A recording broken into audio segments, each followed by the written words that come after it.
Go ahead and get started. This is the month of March is Parks, Recreation, and Open Space Commission meeting. And our first item of business is the approval of the minutes from the February 14th meeting. If we want to take a moment to look at those. Do I have a motion? I'll move that we approve the minutes. Great. Do I have a second? I second. Great. Thanks. All in favor? Aye. Great. All right, next up on the agenda, we have an open public comment section. This is for public comment on any items that are not actually on the agenda. There'll be other public comment opportunities when we get to agenda items. But if you have general public comments, please feel free to step up to the podium.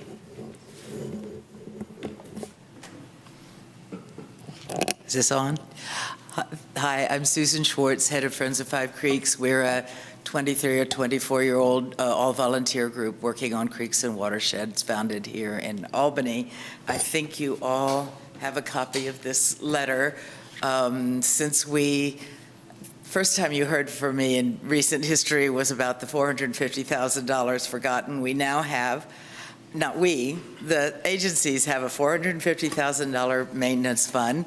Our goal is to make that last as long as possible. So we're putting lots of volunteers into Lower Codornices Creek, and we've just been amazed at how many groups are showing up. You have this long list, and I won't read it to you, but we will be there on Saturday. Should you like to come and drop by, it's a heavy-duty work party, cutting the brush between Belmont Village and the creek, digging the roots, and then we have some plants we hope to plant just as icing on the cake. Our weed warriors will be out there the following Tuesday, and then there's this long list. But I wanted to say that our goal is not always to be out there with big muscle. We hope this year to get enough of the creek into shape that maintenance becomes much lighter, and next year we would like to talk to you more about school children and interpretive activities. We just need to do all this work to make it pleasant now. Thank you. Thank you so much. Are we allowed to ask questions? No. Okay. Good evening. Good evening. My name is Susan Moffett, and I'm the founder of a group called Love the Bulb, which is a community organization dedicated to celebrating and protecting the unique natural and creative and artistic resources of the Albany bulb. And I'm here because I would love to invite you all to our Bulb Fest on May 5th. We're going to have a dozen dance groups and also artists making temporary installations all over the bulb. And we're really excited. We're having a group from the Albany Senior Center called Impromptu No Tutu, which is a group of senior women from their 50s to their 80s performing dance. They will be immediately followed by the amazing teenagers doing the high energy dance from Destiny Arts, which is an amazing youth development group in Oakland, which also has some Albany participants. And we also have Indian classical dance and tap dance and body percussion. So we would love to have you join us on May 5th. And I also just wanted to fill you in a little bit on what we've been doing since our group was founded in 2016. We've held more than 30 events, including environmental education and stewardship, dance, theater, create with nature events, and workshops. We loved working together with Friends of Albany Parks to do a native plant planting and cleanup that attracted 60 people last year, and that was following up on the native plant garden that we had started earlier. As I mentioned, we have lots of different kinds of dance going on. We had Shakespeare presented by We Players, an amazing site-inspired group, and we won, or they won, for that wonderful performance, a Regional Theater Bay Area Award for the quality of that performance. And we've had Create with Nature events that are family-oriented, led by Zach Pine and other environmental artists. And we've had workshops where folks learn how to make books out of natural materials and found materials, and also make ink out of materials found at the bulb. We're really grateful that Zellerbach Community Foundation, Family Foundation, has supported us, as well as the Albany Community Foundation and Philanthropic Ventures. So we're excited to be bringing some of these resources from Zellerbach and so on into the community. So I just have here a list of of some of our past activities that I'll pass on to you. And it would be great if this could be also put into the public record. And it also has information on our upcoming events. We're having an art and history tour this Sunday at 2 p.m. at the Bulb, and you're very welcome to come to that if you'd like. And we hope to see you on May 5th as well. Thank you. Thank you. Are there any other public comments that are general comments not related to any agenda items? All right. Thank you. Do we have any staff announcements?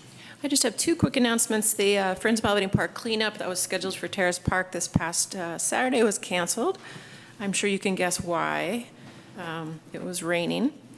And that will be rescheduled to the fall. We don't have an exact date, but we'll announce that in the summer activity guide for the reschedule. And then finally, a project that the Parks, Recreation, and Open Space Commission worked together with the Arts Committee on, which was the Albany Loop, which is the art installation at what sometimes we call San Gabriel Triangle. It's, is that Portland? Portland and Masonic. And that opening is on March 27th at 6 p.m. You're all invited, and I have an invitation that will go out to you tomorrow. And that's all I have. Wonderful. Thank you. So we aren't having a presentation this evening because we have a hefty agenda around the work plan. So I think that brings us to street tree removal applications. And the first item is at 605 San Carlos.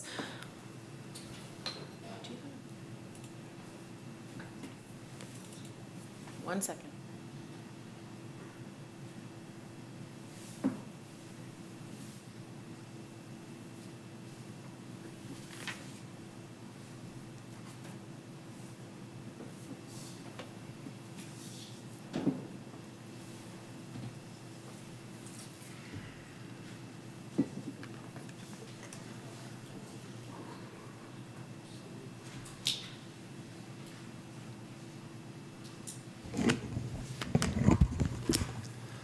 Okay, let's see. Too much.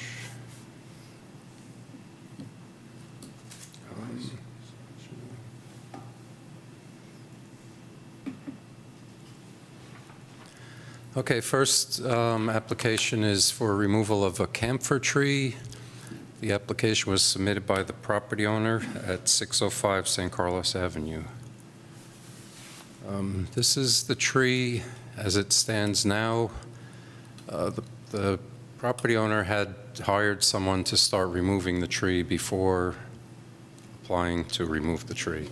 The reason being, the property owner's reason being that the sidewalk was being repaired, and let me go back. And they just presumed that because the tree had something to do with lifting the sidewalk, that the tree needs to come out, and they were taking that on. So this is what the tree looked like in January 2018. This is one view up the block. I just wanted to show these to get an idea what this looks like. It's the only large tree on the block, unfortunately. Here's another view, also January 2018. You could see a little dieback in the crown, not too uncommon with camphor trees. The tree is not the youngest, most vigorous tree, but it was still a healthy tree, somewhat healthy. This is 2015. Again, it's hard to see on the right, but there's still, there you can see some dieback, some dead twigs, so it hasn't changed in the last few years. This is 2011. It actually looks a little sparser in 2011. Maybe it was just thinned out.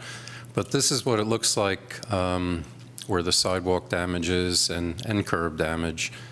And the city's sidewalk program did a little patching job on that because it was scheduled to be repaired, but they had to delay the repair because we have to go through the tree removal process. So they did a little patching, but that's what it looked like during the rain. It's pushing out the curb, it's jamming up the rainwater from flowing and draining down the storm drains. Here's a view where I think this is evidence of former root pruning, previous root pruning on the tree. It's healed over. There's actually bark in that spot that looks like where decay might be. So it healed over, but I think there was some previous root pruning on that. I'm not sure, not certain for that. This is another view from another angle. These are current pictures. Yep, that's it. So my feeling on this is that we could do a lot of work on this tree and save what little bit is left, and it'll maybe stand for a couple of years, but it's going to be a lot of large wounds on a tree that's already over mature. My judgment is to allow the property owners to continue the removal as they were doing, and in return for this process of removing a tree before or starting to remove a tree, I think we should have 2 trees replanted in place of the 1 tree. So it's not that much of a penalty, if you even want to call it a penalty, but I think it's kind of fair to, we're losing a mature tree that could have remained in place. But at this point, I don't think it's worth saving, so I think we should approve the removal on the stipulation that the property owner replants 2 trees in its place. Are there any questions from the commission for John? So you're saying, though, that the property owner will pay for the removal of the tree and for the replanting of the 2 trees? Yeah, I think that's fair, yeah. They were paying to have it removed in the first place, so. And how did you find out? Somebody, you A noticed it? neighbor called it in, and I went out there while it was in process of being removed. Okay. And they just didn't know about the ordinance or the... They misunderstood some emails between the sidewalk program manager talking about tree removal, and I think they just maybe, if you just look at the email quickly, you see tree removal, okay, we'll start on that. Got it, So. got it, okay. All right, are there any public comments about this tree? If you'd like to step up, that'd be great. Just have a couple of questions.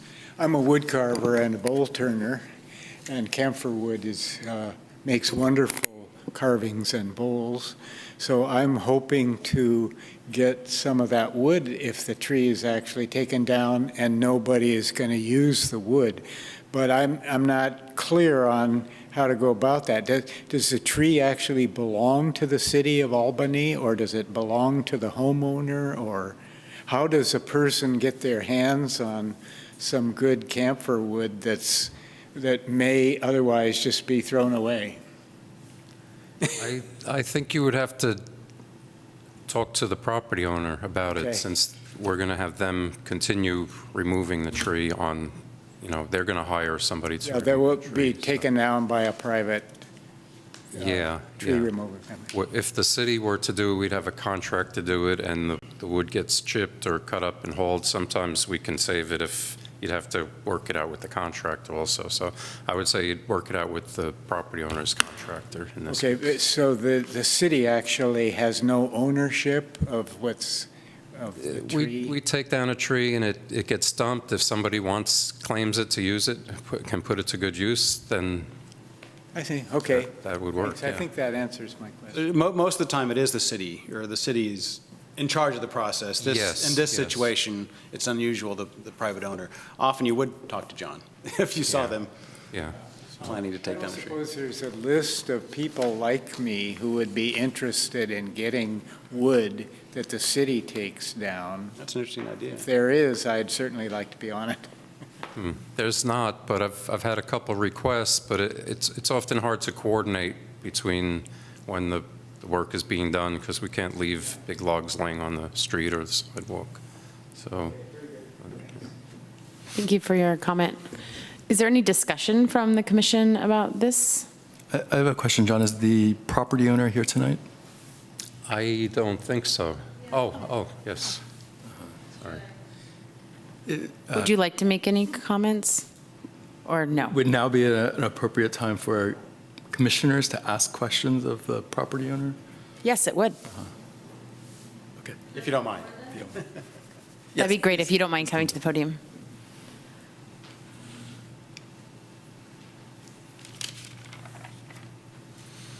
So if you could provide more of an explanation of what happened and how it came to be that the tree was removed without obtaining the permits in advance. Sure. I had originally contacted the city about the sidewalk damage and asked what could be done. And the response that I got was that there was this fund, but that I wasn't up to have any work done. And I think at that point I got a little frustrated because I didn't really understand what could be done by whom and when. And then I got a notice that the sidewalk was going to be repaired. And I thought, well, we really need to get this tree out of here. It doesn't make sense to fix the sidewalk without doing something about the tree. I mean, so I jumped the gun and I didn't do it the right way, and here we are.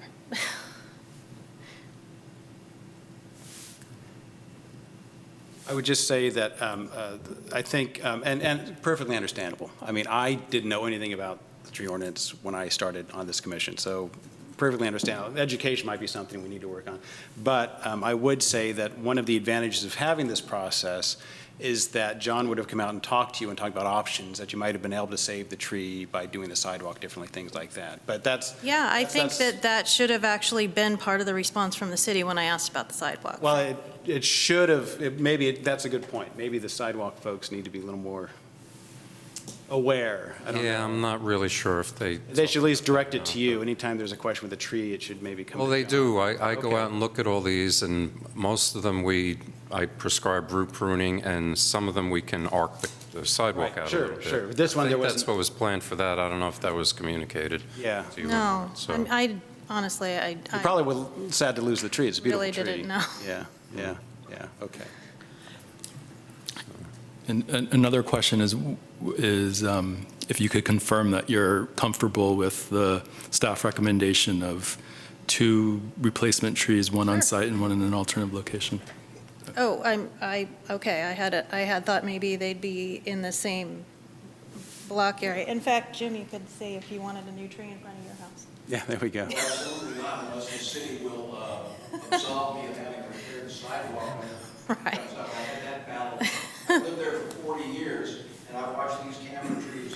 Actually, we can't have speaking from the audience, so, but welcome you to come can, speak. yeah, you can go ahead with your, Yeah, I'm fine with planting 2 trees, 1 tree in front of my house, another tree wherever is appropriate.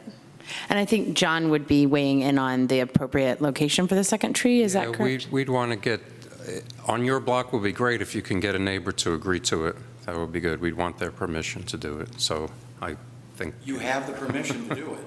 I've lived there again on the corner for Yeah. 40 years. I think your idea of 2 trees. You should speak into the mic. My name is James Harger. I can usually be heard without a microphone. We have people on TV watching though, so they're filming it, so if you don't speak into the mic, they won't hear you. Ah. Yeah. Well, again, you folks have spent an awful lot of money in my 40 years as an Albany resident fighting with the camphor trees. And I think that an idea of replacing them with 2 deep-rooted trees might save the city a lot of money. It wouldn't be a camphor tree or a liquid amber tree, another notorious. It has to be something on our accepted tree list, so those trees are not on that list, so. Thank goodness. I mean, other trees sometimes can still cause damage, but less likely, and if they're planted well and there's enough space for them, they usually do pretty well. Sure, as long as they're deep-rooted. Yeah. Are there So, other questions? Yeah, go ahead, Brian. Maybe we're ready for a vote? Yeah. Yep. Do I have a motion on the commission?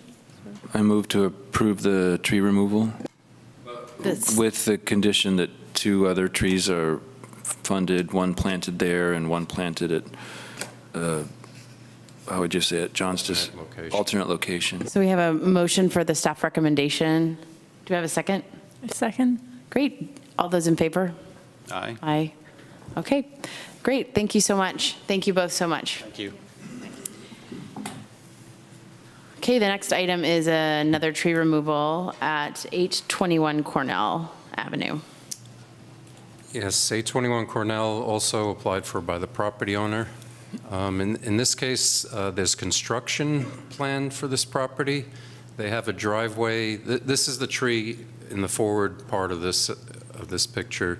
There's 3 of the same tree, 3 ironwood trees in a row planted here. The one closest to us is the one that they want to remove. They want to relocate the driveway from the left or south side of the property. I mean, from the right to the left or north side of the property. Here's the view from across the street. The driveway is not really visible towards the end of the white car, but the tree on the left by the orange car is the one they want to remove.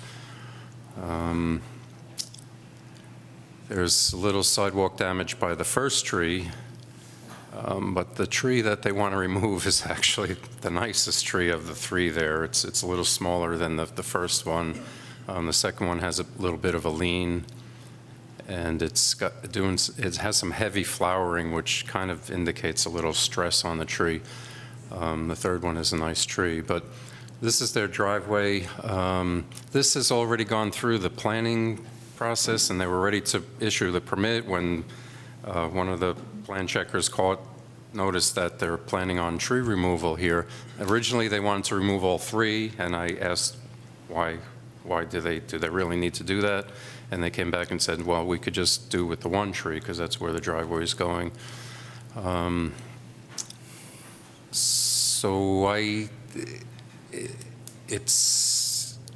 They're waiting. The permit, they thought their permit would be ready and they'd be in construction already. So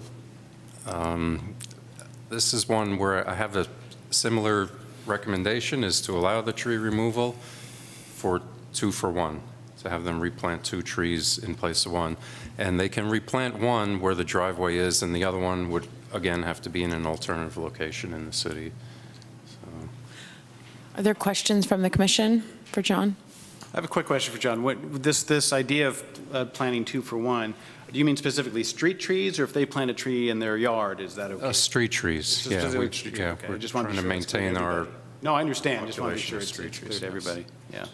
I had a question about crowding. It seems like the 3 there, maybe the middle one is kind of crowded, and if they plant a third one, I mean, if they, remove the one and kind of replace it on the other side, do you think all 3 would have enough room to thrive, or do you think that might be an issue?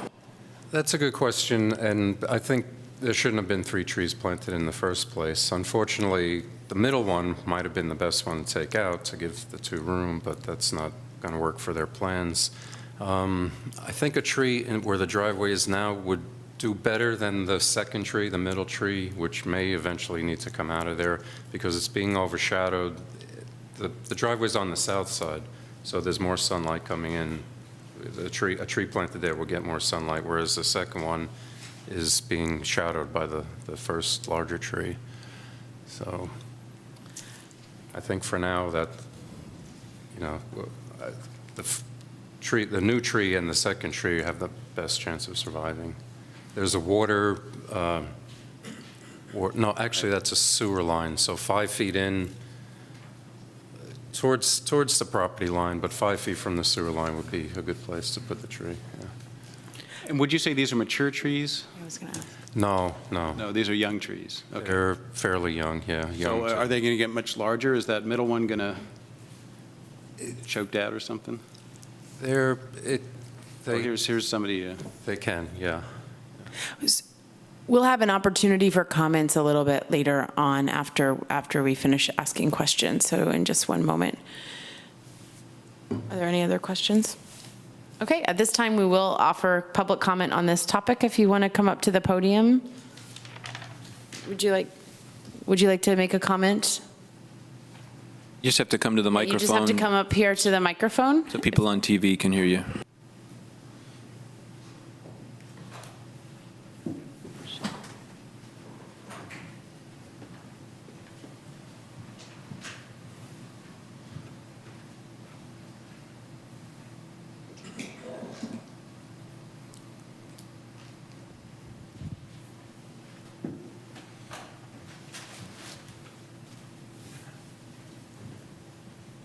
Testing. Hey, I can hear me. Yes. Now, if there was a tree, check this out, and the tree is on its own foundation, will you build that tree up? No, if the tree is on its own plantation, where would you take that tree? Back to its foundation. Why would you take a tree that you plant out of its own seed?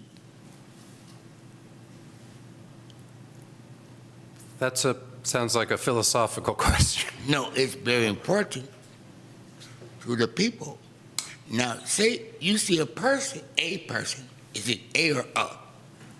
A is A. One is one. Now, you put the A with the A. What will you have? A point. So you could take one and turn to an A, but the A is upside down, so you make it a point, right? But what if the A is a 1? It was laying on its own seed. That's why you don't have to see the plantation. Now, what is a seed? A seed is a informated mind. You mean to tell me that you can take a bird out of its own tree and plant it in its own seed? Let me say something. You know why feed the birds? Because if they went to their own plantation, they would come back with a seed. Now, you plant a bird, right? And the bird say, I'm a gopher, right? So the bird has wings. So you take the bird out of its tree and plant it on its own foundation. Now, if you had a bird, it would call you what? A pecker would. Why would the bird come out of its own plantation and have 2 feet and watch out for its tail? Can I tell you? The bird comes from its own plantation. All right, so you take the bird's head off. What would that bird do? It'll land. Why? Because it only makes its own mess. All right, now, how can you clean up the bird's feather? The bird have no seed to plant. Can I tell you? If the bird was on a plantation, it would have been in outer space. What is a space shuttle? A space shuttle is a bird with its own seed. But I look at birds every day, and you know what I see out of that bird? A plantation. Why? Because if you cut that bird head off, that bird gonna run into your window and take your windshield wiper. Why would the bird do that? Because it still have 2 feet. You mean to tell me you can feed a bird, metaphorically, and it come back with its own plantation? Now, what is a seed? A seed is a plantation, right? So, what is economically speaking? What you take from the bird will come back through the bird feather. Well, the bird don't have no feathers. What do you do to that bird? You give it back its behind. Now, the bird came from a flock, right? Now, what is a seed? A plantation. We only have a few moments left of your time, so I just wanted to make sure that you're aware. We have about 40 seconds left. All right. 40 seconds left. Tick and talk. Now, what is a clock? It's a circle. Okay. Thank you for your comments.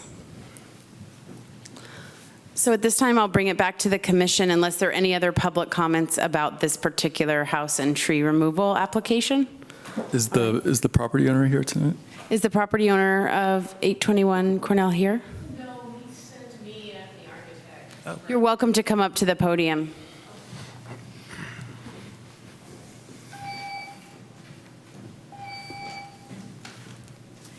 Good evening. My name is Basilia Macias, and I'm the architect representing Hyder Gardizi. Sorry, we're just working out the timer. No problem.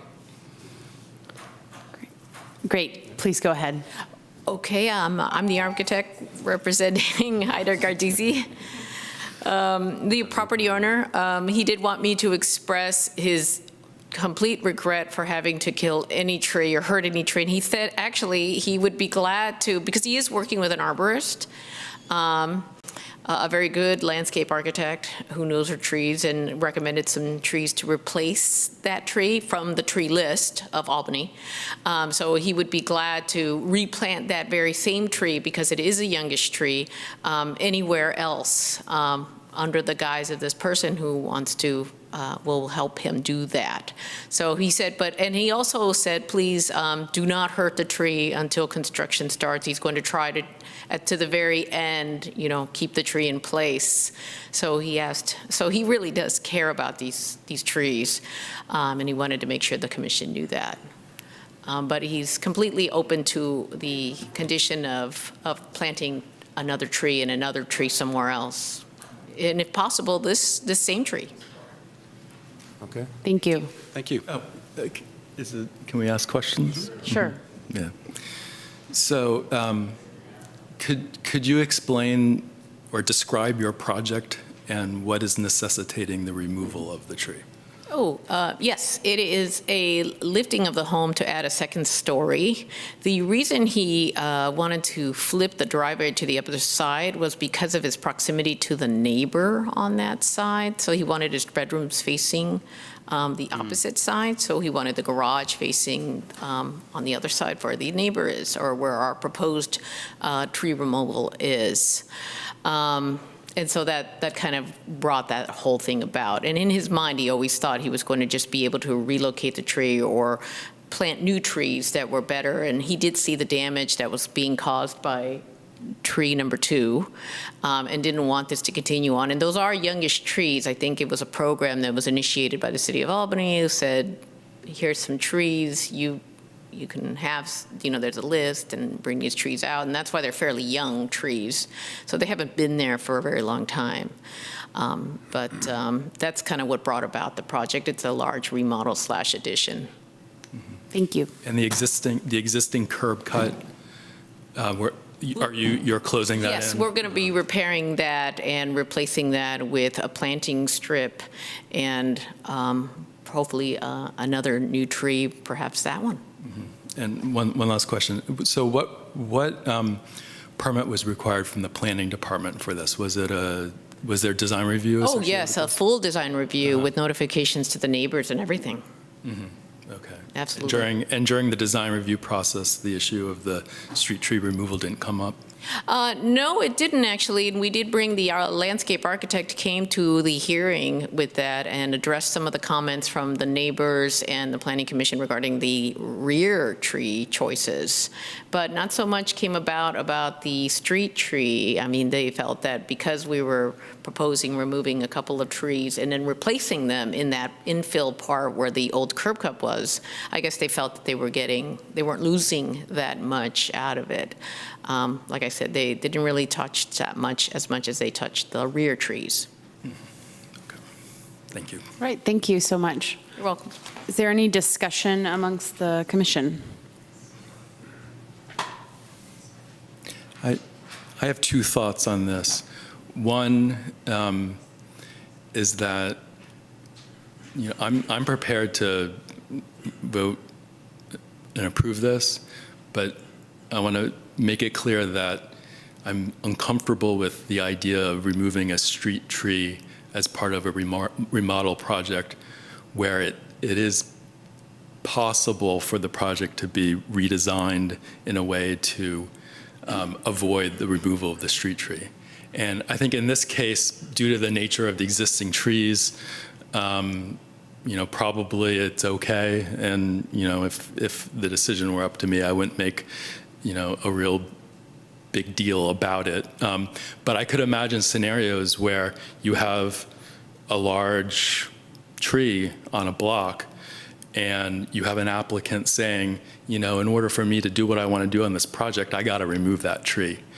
And I think that the city should push back on that in a lot of cases. Probably not in this case, but probably on other projects. So that's point number one, that while I'm prepared to vote yes on this, I want to sort of make a statement that I think we need to scrutinize applicants who say they have to remove street trees to accommodate their remodel project. And that may be an issue for the planning department, which leads me to point number two, is that it seems to me that as part of the design review process, when this project was initially approved, that's the point when this tree removal issue should have been addressed. So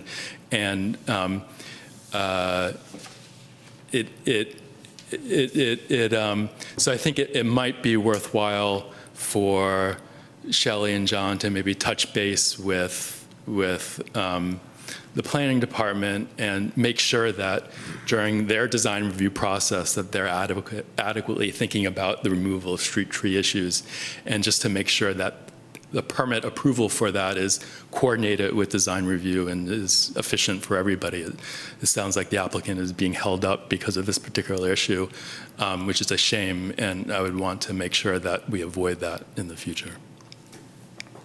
I'll just say one comment in reaction to that, which is that because we're going to be talking about the work plan today, as I'm hearing topics that are potentially a larger topic that maybe we want to add to the votes for later, so people could have an opportunity to, I've noted down this topic of trees and the planning zoning kind of review process and how those the work of the different commissions overlaps, and perhaps it's a staff issue, but just to note that down, as well as something we heard earlier about education about tree removal and sidewalk repairs for homeowners. So I think those are good points. I have another question. I don't know if this is the time, but I am curious, like how feasible is it of a tree that's young to actually move that specific tree to another location? Is there a chance of survival really minimal? I think it's pretty minimal because you wouldn't be able to dig out enough of the root, the whole root ball to, and it's a native tree, which natives generally don't transplant that. I guess my thinking is if they're doing such extensive removal of the sidewalk to create a driveway, then that would expose so much more dirt than usual. So I guess I was wondering if maybe in this specific case, but again, I don't want to like move a tree and then have it die. Yeah, again, the natives don't transplant too well, so, I mean, you could try it, but it's a big expense for something that has a not very good chance of surviving. So. I definitely agree with Ben. I think it would be good to have this come up earlier in the process and be more coordinated with this. I think typically it does. In this case, for Just some reason, it was through the cracks. overlooked. I receive arborist planning review for every construction job, whether they're going to remove a tree or not. Well, that's good to know. And I look at the property and I see if they can plant the tree. If there's no trees, I recommend that, or I tell them they need to plant the tree there. If there are trees there, I tell them they need tree protection during the construction. In this case, that was my review, was to install tree protection on these trees, and I didn't know that there was removal, and I guess, like I said, it was caught last minute, so. Forgive my ignorance on this issue. So when there are construction projects in Albany, are you required to plant street trees? If you can, if there's space for one, yeah. I would add that it seems to me that it's pretty rare that I would think it's pretty rare that a tree actually needs to be removed for a construction. In this case, it's a driveway, moving a driveway, and so that's obviously going to impact the planting strip. But I would think most remodels and other kinds of things wouldn't impact trees at all. So I'm not so worried about it being such a big problem. But I think the kind of thing it could be, so this experience could help us if we do come up with some sort of Albany tree ordinance, which is one of the things suggested for our work plan or a master tree plan. which is also one of the things we're considering, that it could be sort of folded into that. But I think the good news is actually removing trees for some sort of construction project I think is pretty rare. We had a similar case recently with the Albany Middle School Annex project, where they're removing one perfectly healthy tree, but they also agreed to replant with two trees in place of that tree, so. But yeah, otherwise, there's not many of these. Any other discussion, or do we have a motion?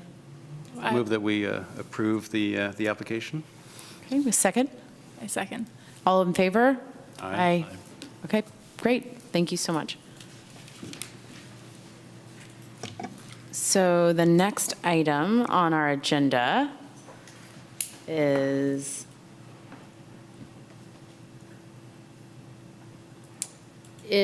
the proposed gift to the city of a new Welcome to Albany sign, and this is submitted by the Albany Community Foundation. Yes. Is there any staff report or detail that needs to be presented there? No, you all have the staff report in your packet. Basically, the background on this is that the Albany Community Foundation installed their original Welcome to Albany sign, which is basically around the corner of Key Route and Brighton, and over the years has deteriorated. They made a proposal that they wanted to put in a new sign and contacted the city to see if we had any designs for welcome signs. And so that prompted us to contact the designer we usually work with for city-looking items, and he designed this new sign for this location. The location is basically about a house in from the border between El Cerrito and Key Route, and we're proposing to put it in this established planter area, which would make a nice spot for it, at an angle that drivers will be able to see it. And the Community Foundation, in their proposal, has said that they will pay for the cost of the sign, and the Public Works Department has agreed to install the sign when it's ready. So first off, any questions from Commission for Shelley? Nope. Do we have any public comment about this particular item? Nope. So the comment is that I hope it's as nice as it looks. Oh, it looks better than what was there now. So that's the comment from the audience. And then is there discussion amongst the commission? I did have a question. I'm sorry, I wasn't quick enough. I guess I haven't been by this location. Unfortunately, I don't always get the chance to go to everything, but I guess I'm just curious about the shadows and just the play and how this location was selected specifically instead of something maybe not quite as under a tree. The tree is not a huge tree. It's behind it, and it's hard to tell from this picture or this simulation. It's probably, I think, probably the best spot for it. Otherwise, it's a large median area with just grass, and so putting the sign in other locations, the sign would just be out and by itself, so it would look a little bit more awkward. This kind of softens it and gives it this backdrop to the sign. Right at the border is a very, very large, some sort of redwood or pine tree that's right at the border. So, and it was also selected to be so that as you drive into Albany, right when you enter it, you're getting that sign rather than down at Brighton, because this is technically the border location. Thank you. And you don't have to mow around it if it's in the... Right. That's a good point. Yes. I just wanted to thank the Albany Community Foundation for supporting this application and the cost potentially of it. So I think it looks great. Yes. I'd like to place a motion to approve the project. Great. Do we have a second? Second. Great. All in favor? Aye. Aye. Great. All right. So the next item on the agenda is our work plan. So this, just to kind of give everybody here an overview of what we'll do here is we'll talk a little bit about the work plan. We will ask clarifying questions. We'll open it up to public comment for folks to share ideas of things they would like on the work plan or to make comments about it. Then we'll bring it back here to the commission for commissioners to make comments or additions to the list. And then we will go through a voting process with these colored dots so we can begin to narrow the scope of our work plan for 2019 through 2021. Shelley, do you want to say anything to kick this off, or? Yeah, I have just like a couple things, is that I took a stab at putting in the recent initiatives and accomplishments and wanted to see if you had any additions to that or didn't agree with the ones that I had listed. They're the ones in the highlighted in yellow. And we can come back to that later on if you need time to look through those. But that is one of the tasks in completing this. And then just a couple notes on the large papers. It is directly from the spreadsheet, except for the council items. I didn't add those to these. It starts over here and basically goes in order. It's not written verbatim like the spreadsheet, but you'll get the gist of it. So I provided you with a spreadsheet tonight, so as you walk around, you can match them up, make sure that you know exactly what you're voting for. So that's it. Would it be helpful to just talk through the accomplishments briefly and make decisions on whether that is a list that people feel comfortable with, or do we want to? I think that's what I'd like to suggest we do. So these are the items that we've listed as our recent focus areas and accomplishments. Is there anything that people feel is missing or that they would like to correct or change? I'm asking that of the commission.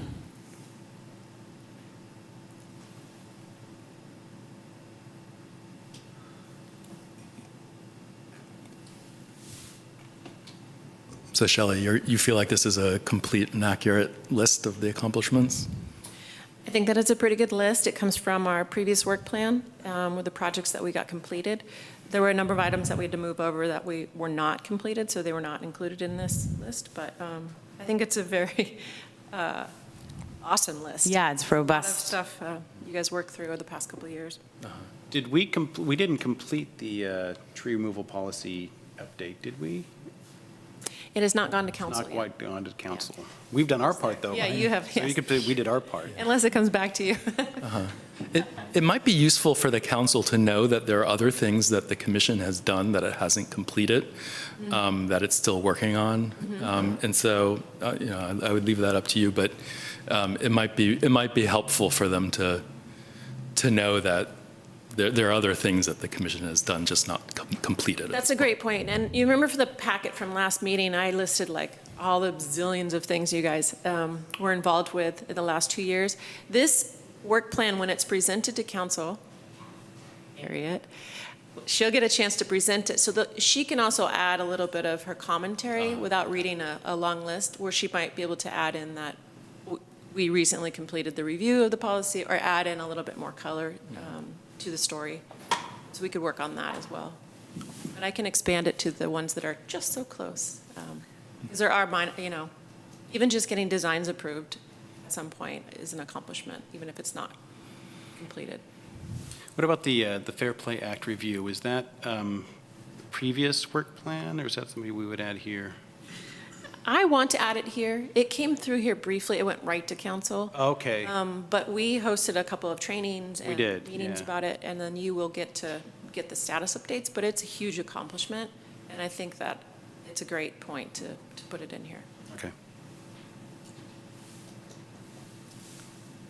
And with that, Ben, in terms of adding the additional color at the council presentation about the work plan, do you feel comfortable with this list? Yes, yes. Okay. So just to double check, is everyone comfortable with this list of accomplishments as they're listed with that additional verbal? Okay, great. So that part we can move on to the actual sort of 2019 to 2020 focus areas of work. And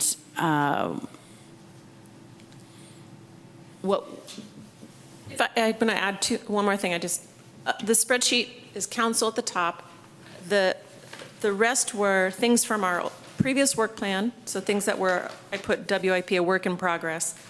And And then suggestions that came from the last commission meeting in February. And then on the paper up there, we received a few comments that came after the agenda went out, so I added them to the yellow Post-it notes. And tonight, if new ideas are proposed from the public or commission, the chair will note them on the Post-it notes and will add them to those. I put staff recommended and tried to list ones I hoped that we would wrap up. We're in the middle of a bunch of things that I hope we can just finish those out and complete those projects. Those are my highest focused priorities right now, is completing what we started, basically. There are a number of things that are kind of ongoing that would happen. And then there are some of the items I just took what people sent to me and put them on there. But you might notice that some of those just fit into some of the other topics. They could probably be combined together. But I didn't want to not list anyone's ideas, so. So that was a question I had when looking at this, because it does seem like some of them would fit into a master plan in particular, and then we would have a roadmap for how to do it. So I guess I was just curious about the process of, because we're going to go prioritize things. Does that mean they would be done, basically prioritized before or simultaneous to it, even though they would appear within it? Mm-hmm. Yeah, I think that you should. If you see items that are in here and they feel like they're listed twice, like there's key route media and a couple interested comments about that, you might put those two together. You don't need to vote separately on those. If it's items that would come up in the Parks Master Plan, that will be covered as part of that, that would make sense, yes. Thank you. And then one question I had was for the items, like for some of the ones I proposed, like the kind of like parklets on Adams and Keynes, if the two-way bicycle boulevard goes through and the pilot project finishes, that's the kind of thing that I was like, well, this is a 2-year plan, so if the project goes forward, it would be within those 2 years. So should we list it now, or should we predict the future of things we might need to be planning for like that? Or also the Albany Hill Cross, that was the other one that I suggested, was because that may be decided and the council may or may not take action in the next year. Mm-hmm. And so do we put those on our 2-year plan now, or do we try to add them later? Or what's your recommendation? That's a great question. One thing that was wonderful about Ben's comments, he sent them all with general plan notations if they had something, so I started noting those in here.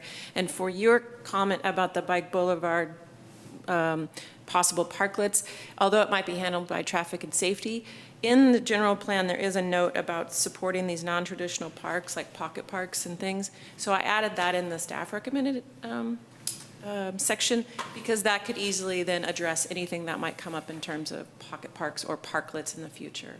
So it's more of a general statement on the work plan.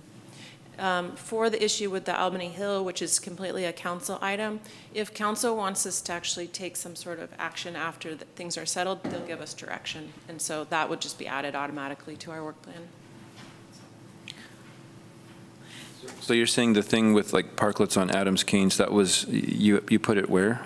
I put it under, it's in the first page, and it says support review designs of non-traditional parks, which are pocket parks, parklets, et cetera. There's a general statement in the general plan which ways to add park area are through non-traditional ways. We usually just think of a large park that goes in and it has a basketball court. But we've started adding smaller little pocket parks and parklets that serve that same purpose. So. Okay, got it, thanks. Shelley, can you just remind me the history of I know the Key Route Linear Park was pulled off of and then the little civic plaza, I'm going to call it the wrong thing, right there, Rotary. Shrine Park. Pocket Park, yeah. I think that was pulled off of our work plan by council, but it's on here. Is there any reason why we couldn't put it back on, or are the reasons that they pulled it off likely to have it still not be something that they're ready for us to attack? The Shrine Pocket Park, which is not like the official name, but that is the name of that torch that's in that, so we've been calling it that, is I think going to be addressed through the Solano Complete Streets project. Okay. There is a proposal for how to handle that. that would be coordinated with that project. So I think you'll see that come to you. Key Route Boulevard median has been in the Parks and Rec master plan, and so I think it's fair game. It doesn't necessarily have a funding source connected to it because it technically, unless we put things in there, could not use Measure R money. It's not a recreation play field per se. So the council didn't feel that a linear walking path was necessarily a play field, but more of passive. I mean, we could try to make the argument that there is such thing as passive play.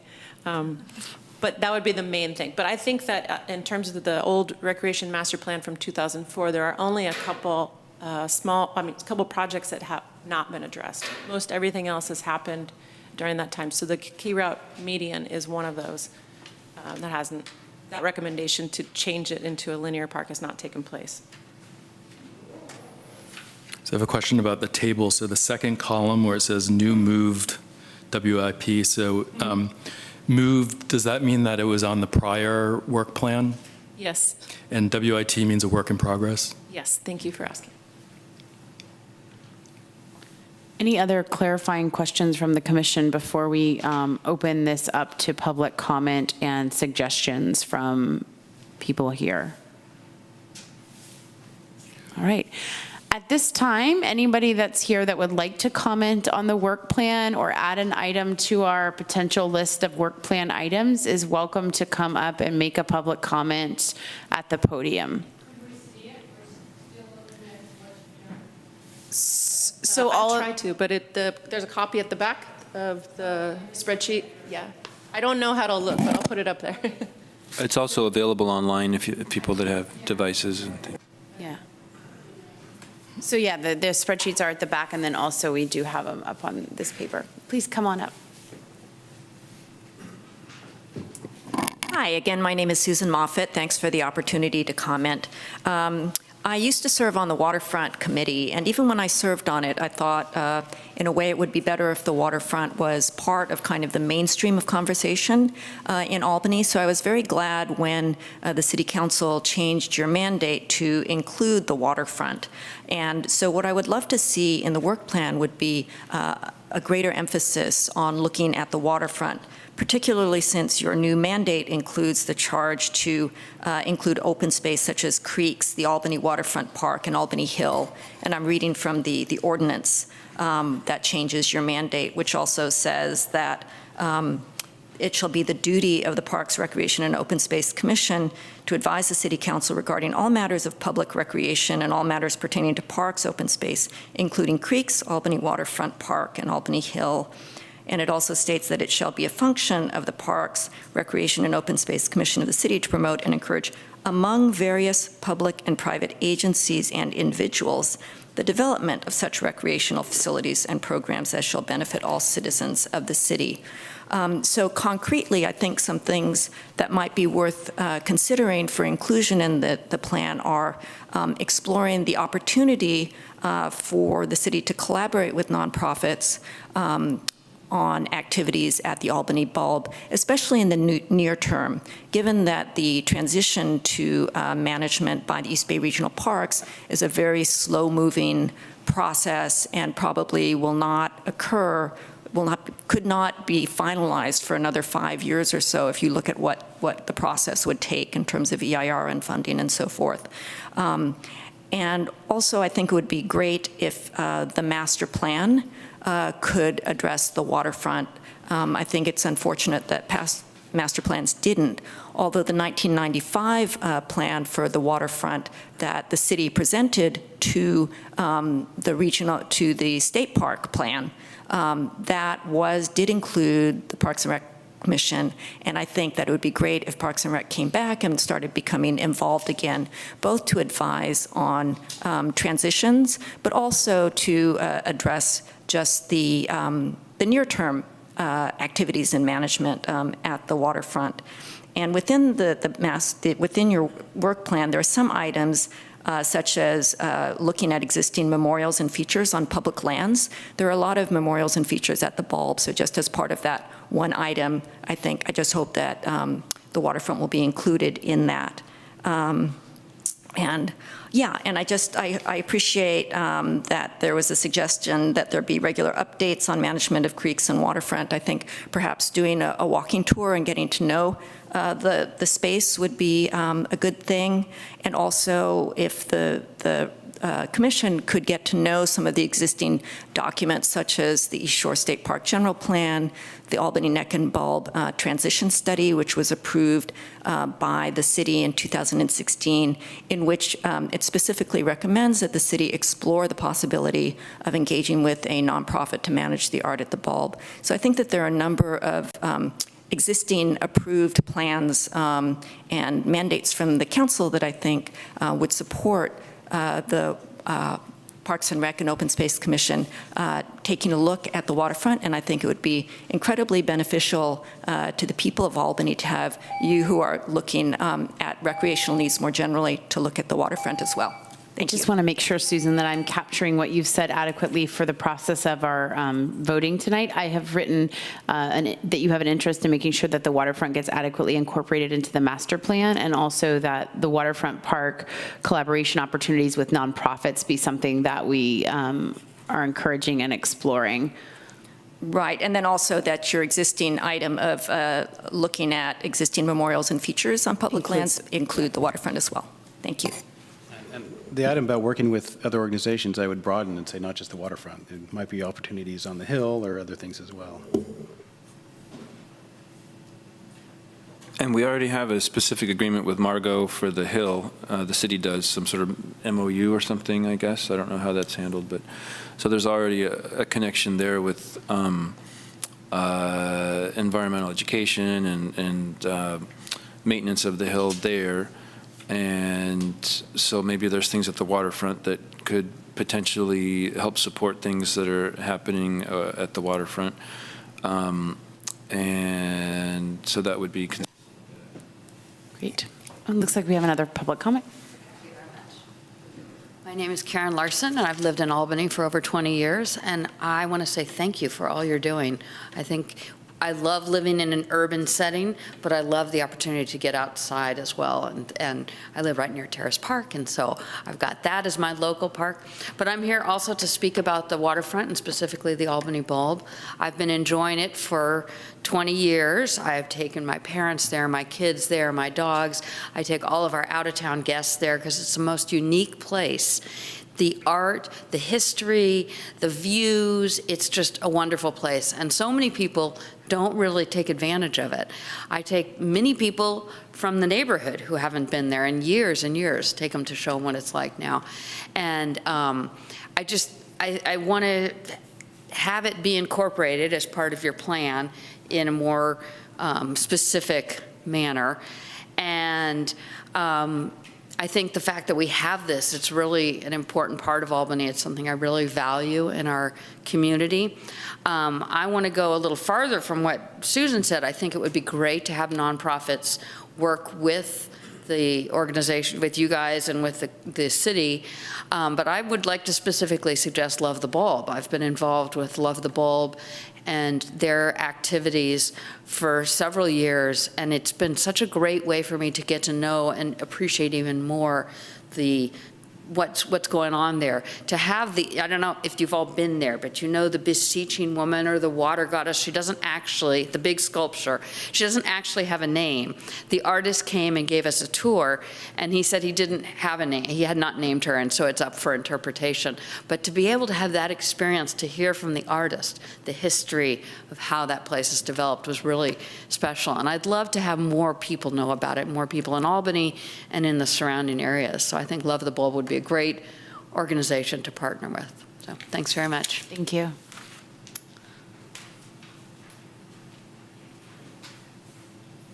Hello, my name's Hugo Lahman. I'm a landscape architect, and I used to be on the commission years ago, so I know what it's like out there. I'm here to support the idea that the waterfront and the bulb come into your work plan. And from my perspective, you know, what I'd like to express is that what we have here is a very, very unique resource.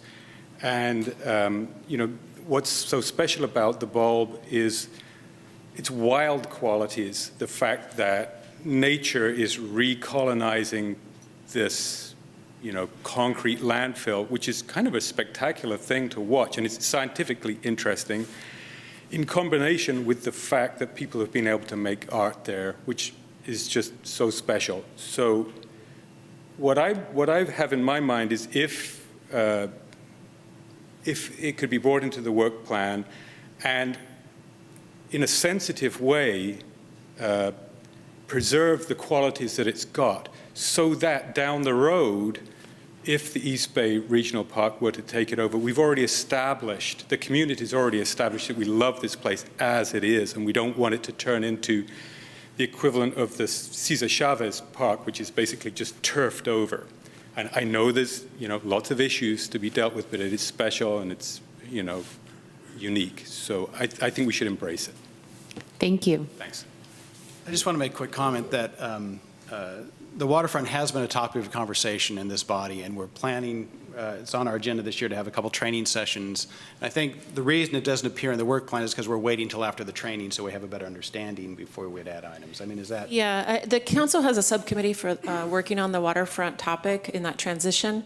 And so the city is not going to be planning anything out there until council gives direction, or the Parks and Rec Commission per se. But I will say that the Lovable Group works directly with Jeff Bond, who's the Director of Community Development, and he is in charge of overseeing the issuing of permits for their activities. And as you've heard, he's been allowing them to do a number of activities out there. So in essence, we are partnering with them, but it's going directly through Jeff Bond, and that's really the appropriate spot until there is any new news from council. Council will give us direction. Are we still planning on, I'm sorry. Oh, no. I was just going to say, is that like the other item we talked about where once that direction is given, then it would be added to our work plan by council? Yeah, everybody supports the bulb. It's just they want to get through this process, and it's really in council's hands right now. And but there is an active subcommittee of the mayor and the vice mayor that are working on this. So it's just a little premature for us necessarily, but we are going to be having, as you heard Jeff present to us, waterfront issues, talking about all the different plans and how he's got a full thing for that. I think it's excited to bring it here. So it'll definitely start evolving as the council gives direction. And can we at least request when Jeff does give us information about the bulb that we have other guest speakers giving presentations, maybe that love the bulb or something, to get us up to speed on that as well? Sure.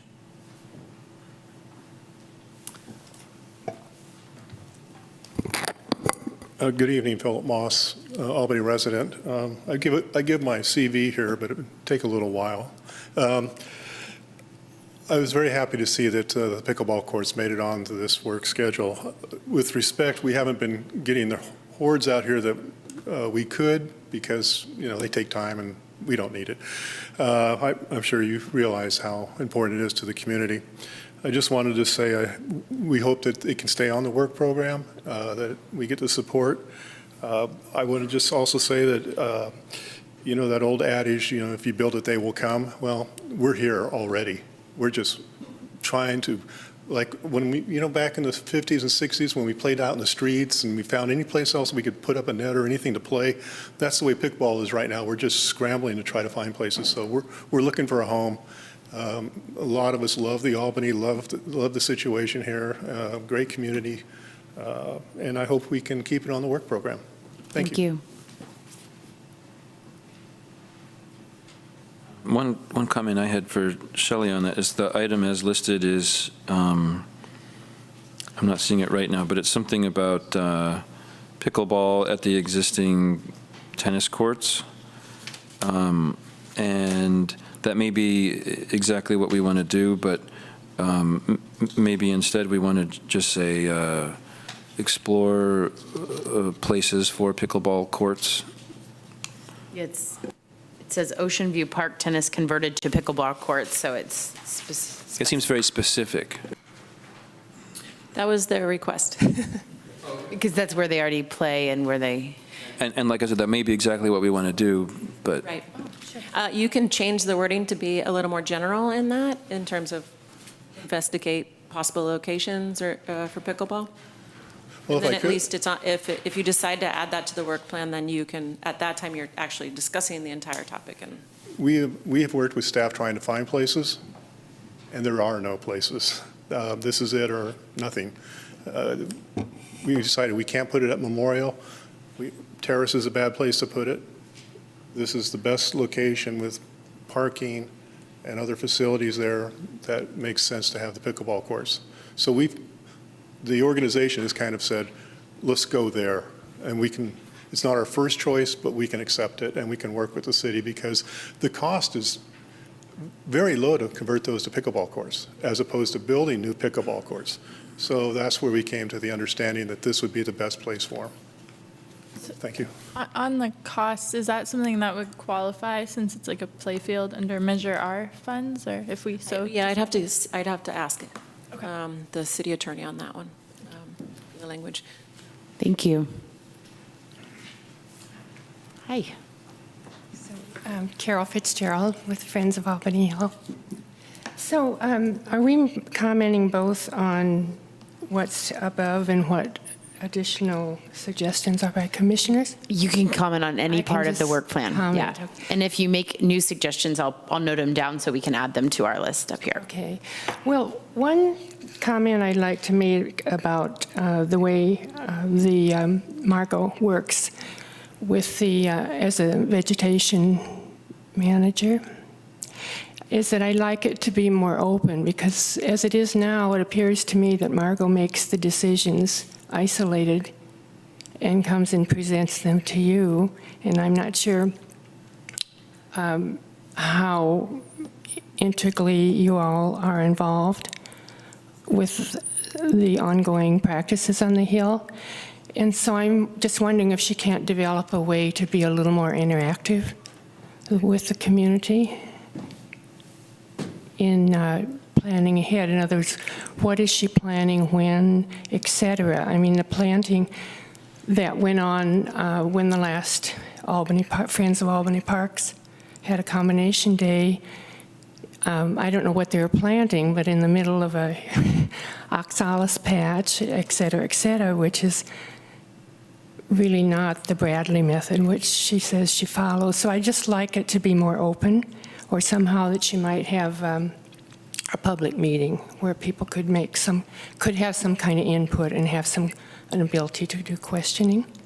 So that's the comment on that. And then I know you have and will continue to receive some letters from the community about the monarch habitat, and I sent you one too.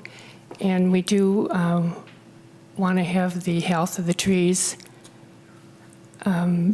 evaluated as soon as possible, and I've referred you to the SaveTheWesternMonarchs.org website, which has exactly a 5-point strategic plan that needs to happen this year, and the item 1 is most relevant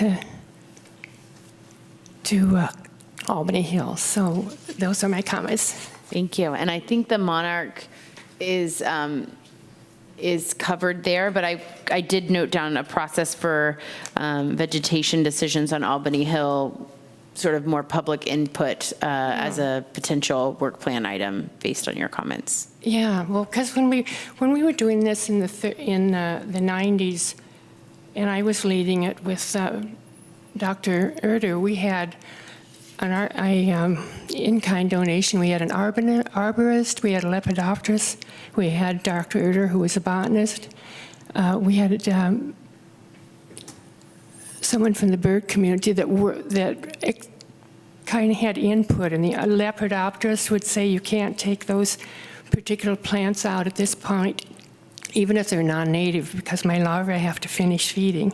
Then we could pull them out the next month. So there's a lot more interaction between people that had knowledge and the public, and I would like a little more of that. Thank you. Any other public comments on work plan items, or anybody wants to comment before we begin discussing these items? Okay. So I'm going to add these 6 Post-it notes to our list, and then I'm going to suggest that the commissioners, this would be a good time to open this up for some discussion and see if anybody on the commission wants to add any additional items. And then we'll look at using our dots to make some prioritization.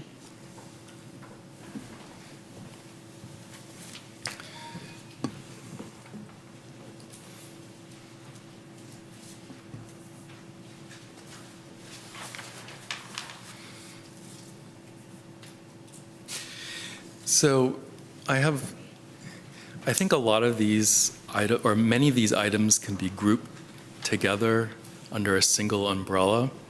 And I think as we do this exercise, that will probably come out. I think one thing that is kind of already on here, but maybe not stated explicitly, is the implementation of parks and public open spaces as described in the Solano Avenue revitalization plan. And I think that would include the Shrine Parklet or Shrine Park, the reconfiguration of the key route median where it comes, intersects with Solano. And I think it would also include parklets and other less formal public spaces. Is this the Solano Complete Streets? Yeah, Complete Streets and Revitalization Plan. And so presumably that plan will be adopted in the not too distant future. And then, it's still sort of, in a lot of ways, a vision plan with a lot of details that will need to be developed further and then implemented. And I think that an important role of the Parks, Rec, and Open Space Commission over the next 2 years will be to engage in that implementation process. So I don't know if that warrants a separate post-it on here, but I know from my perspective that's an important thing. And then I would ask Shelley, is all that going to come to us automatically as it's being planned? If it involves something that has to do with the park, yeah. And or street trees presumably, or right. Parklets, the various elements that we oversee, which is some landscape medians. I think it's listed in our. Doesn't mean we can't include it on our work plan, though. It's It true. can still be listed. It's true.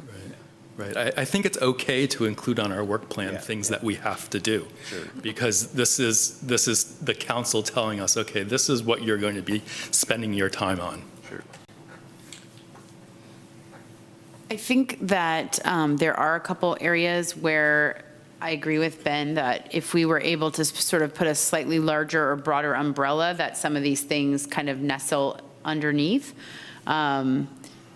So I do think we could put a different post-it, but what I think it maybe does is replace some of the ones that are up there that are sort of, which is hard when you're voting if you have like 80 disparate things, but really some of them nestle under, maybe 14 or 18 that are a little bit broader. So that's one comment. And then the other comment I have is we do have a lot of things that were moved and that are works in progress, which I presume will just automatically be a part of the work plan. So in terms of voting, I'm not sure that I just wanted to kind of get a sense from the commissioners of how we want to address the number of things that are already in progress and nearly completed or have been moved over, which are clearly ongoing, so they're a part of our work, but may not necessarily merit as full a discussion tonight in terms of prioritizing the additional things that we want to list.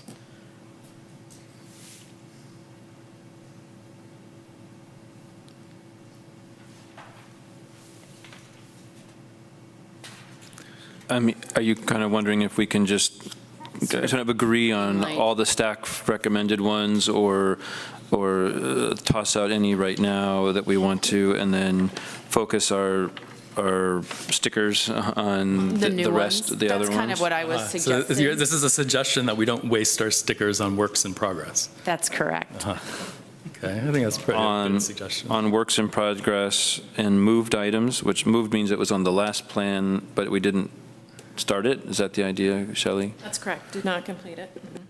Or on a couple of occasions, a couple of things did not start. But we would on the new items that are under the staff recommended? That's for us to decide. Right. My question for Shelley, is there a reason we all have 10? Do we want 10 items on the list in the end? No. We can have more than 10, but it was just an effort to Yeah. ask people to. Some extra dots if you. Because if you give me about 40, I'll be fine. Yeah. And another question when we start this exercise is, there are certain things that I think are really, really important, and I might be inclined to put all of my dots next to those things. What's the best way for us to sort of communicate our feelings about the relative priority of certain things? Is that something that we should talk about after we do this dot exercise, and I should refrain from putting all my dots next to one thing? My suggestion is to refrain from putting all your dots next to one thing. Sometimes I've done this exercise with different colored dots, and so you could signal priority that way. But I think my sense is there's going to be some general consensus, even if it's not all 5 dots. We may see some, anything 3 and over might merit one type of conversation, and then some other ones might be differently. So if we want to give this a shot, what I would say is that we should not vote on the ones, as we just said, that we know are kind of coming over, but we should use our dots to sort of help prioritize things beyond that, and then we can have further discussion to see if there are outliers that everyone agrees should still be added. Because we only had 10 dots, we can certainly kind of go from there. I think you're asking, can we agree to approve the works in progress and the moved items? That is correct. That's what I'm asking. So is there a motion that that's okay to sort of adopt those, and then, yeah. So moved. Okay, is there a second? Second. All right, so everyone in favor of just kind of moving those over in a consent way? Aye. Aye, great. So now, if we want to take about 5 to... So I have one more item, Dan. Okay. Oh, you're great, yeah. Well, I was waiting for the opportunity. Yes, I this is your moment. You. Sorry. I'm interrupting? I just want to be... I would like to pursue locations for a public restroom, possibly on the Greenway. Is that up there? I think that's... No, it's in the soda tax. Oh, it's in the soda tax agenda. Soda tax. And the money may come from somewhere or another, but I think it's important. Having walking on the Blue Grove crew and seeing an increased incidence of incidents, I would certainly push for a public restroom. I have one also to add. It is the dusting off of the senior center expansion project. The city purchased the house next door to the senior center, and I'm going to forget the date, but I think it was around 2007 or 8. The thought was to tear down the house so that you could expand the senior center. We didn't get the funding that we had hoped for to complete the project, but we had completed almost the full design. So at least maybe just to keep it in there as like we should look at it, maybe we can get some cost estimates, but keep it alive. The senior center population is expanding, and that facility is very small. So I'll put my post-it up. Perfect. Any other ones that we should add? Are you saying that it would have some landscaping, basically? It would have, it wouldn't just be another building? No, it's an expansion of the current senior center, so it would keep the current senior center and a new building that would connect to the current center on the property that we call the annex right now, which is... So I guess my question is, how is that, if they're just going to fill that whole lot with a building, how is that part of our purview? It's the senior center. It's part of the recreation, and it's a recreation facility. Got it, thanks. So one of the high priority items for me is on the council's strategic plan list, which is the Veterans Building item. And is there any value to putting that on a Post-it as well to give us an opportunity to put stickers next to it? Or is that something that we should talk about separate from this exercise and decide if this committee wants to communicate to the town council or the city council that that's a priority item? On the work plan, it asks you to prioritize the council's strategic priorities. So we could make that the #1 priority of theirs that they've given to us on the actual work plan in the instructions for it. Yeah. Is that not? I So guess. we would be ranking those items based on our priority of their items that they've given us. I feel like that would be a separate process after this. where Okay, could so we don't decide. need a post-it for that? Yeah. Okay. Any other items that we want to add onto the list before we do the voting process? I guess I think this would fall under the master plan, but when I was looking through the master plan, it discussed a lot about like landscaping in parks. And one of the things from the meeting that the commission had with the community was that they wanted more native plants and also like information about those plants. So is that something that would fall under the master plan and then percolate out, or is that something that we could prioritize separately? I think probably the best direction is to do a parks master plan, and it's usually what comes up, like do we just keep adding things to these parks? But then that would address landscaping and our approach to that, I think. Okay, that's what I thought. If you had in mind something like a demonstration garden, that might be something that would go on the work plan. But you're not thinking that in particular, you just think. Yeah, I mean, there's a number of places in our parks where I can see us adding like these native plants and some like signage around them, and it could fall into like the wayfinding thing that somebody had put up where, you know, so I could just see a lot of overlap. Not but like, yeah. Not like a botanical garden section where you're, okay. Because we have great botanical. That's come up before, we've thought about that, so that's why I mentioned. I guess the Tilden Botanical Garden is so great. Oh, it's fabulous. Just a way to reflect that in our parks. Yeah, very good. But you're right, it could go the other way too, if you wanted to say that creates like a policy, so to speak, of saying that when we are planting, that we're planting native plants in our parks if we're doing vegetation work, or so you could do a small Okay, way. yeah, can we add that? I love that. Thanks.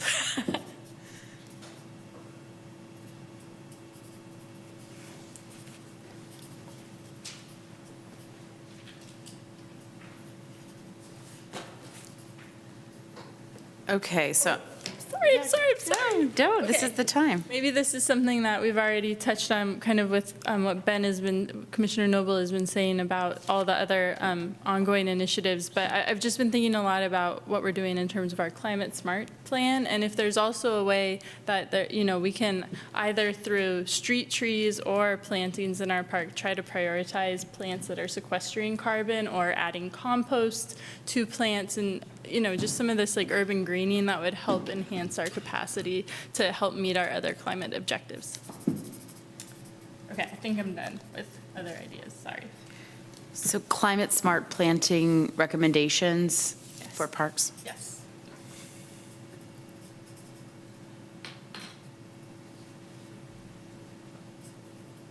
And street trees.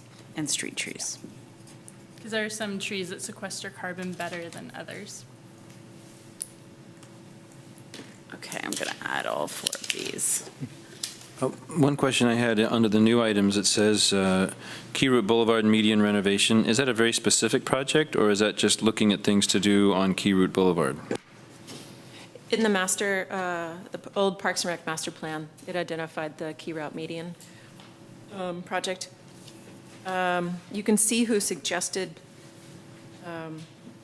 items. The key route medium renovation is listed a few times because it's in, the general plan repeats a lot of the information from our master plan. It takes master plans and kind of incorporated it into it. But the key route medium boulevard was, the recommendation in the master plan was to make it a linear park trail with landscape and site amenities. So it's that specific thing. If we wanted to explore other things on Key Route Boulevard, we wouldn't necessarily choose that. You don't have to, that's true.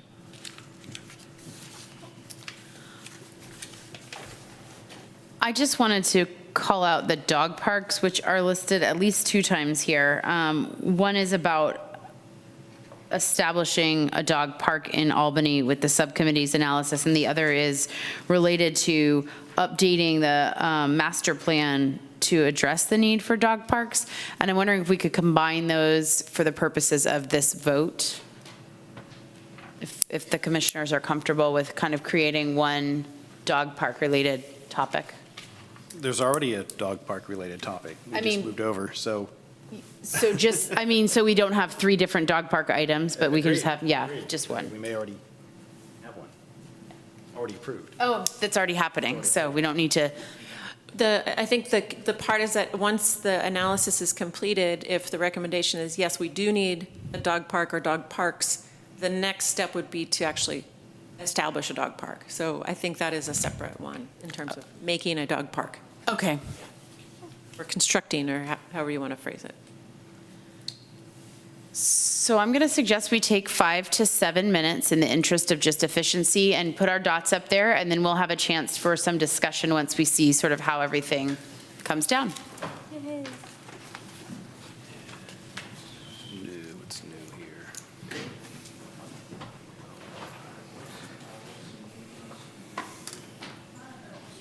here? They aren't, so you might have to take your spreadsheet with you.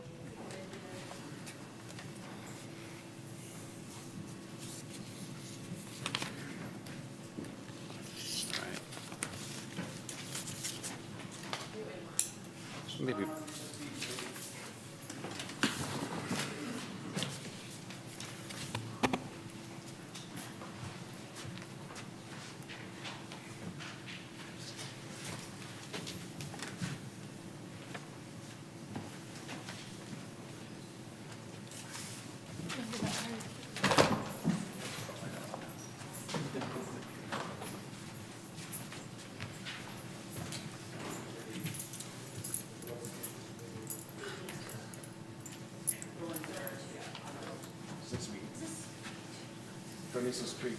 Creek, but that will happen. What is IPM? Integrated pest management. It's been done, but never really got very far.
I need like at least 20 or 25. Oh, I'm waiting for you, so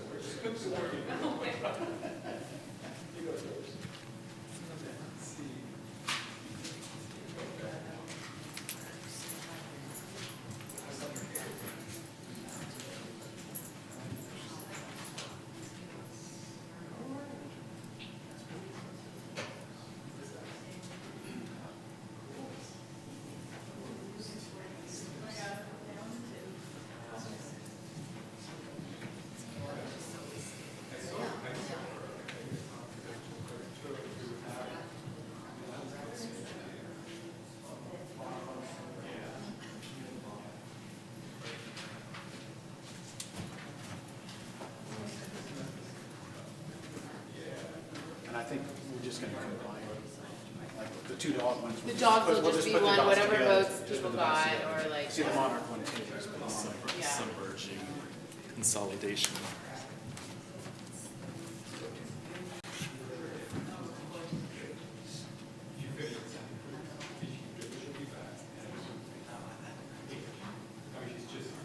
Actually, actually, I was gonna. It keeps coming up, and I feel like people need, and it's relatively easy to, yeah.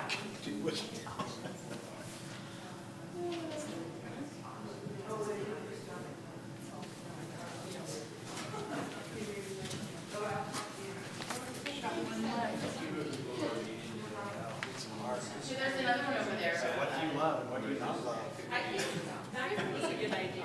Just that maybe a project.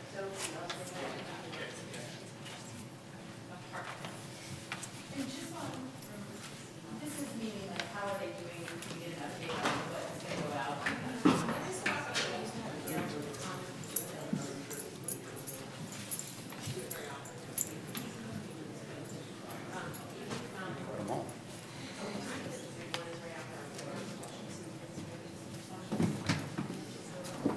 Wish I had more dots. Yeah, me too.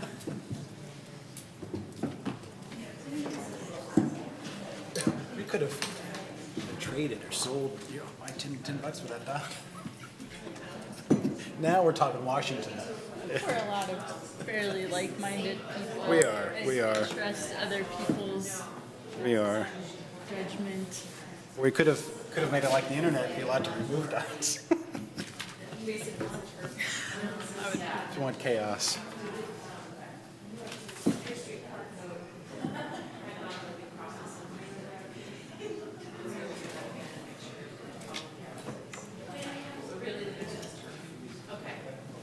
Does anything have more than 3? That's the question.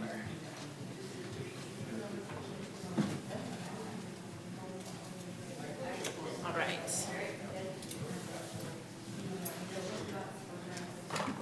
Should we get them to into the bathroom? Yeah, Yeah.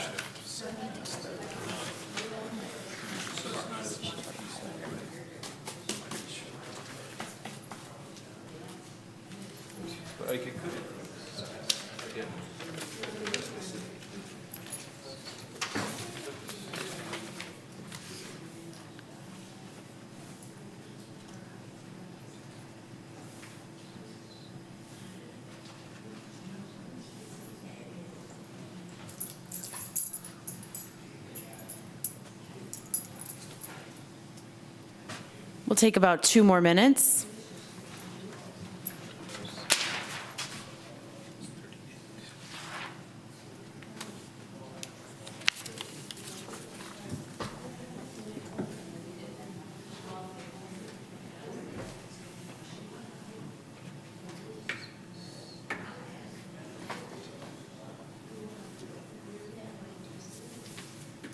Shelley, when is this going to go before the council?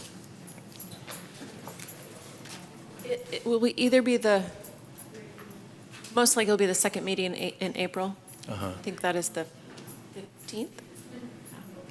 The April 1st meeting will have soda tax study Okay. session. So tonight's our last night to talk about this. Yeah.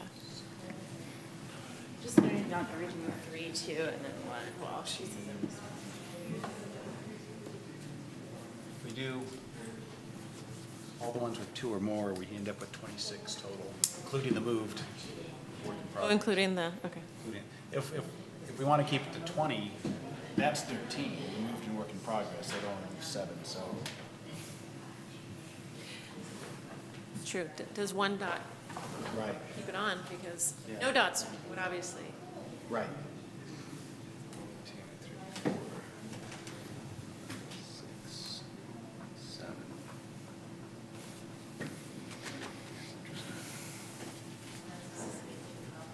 Bridges and Adams.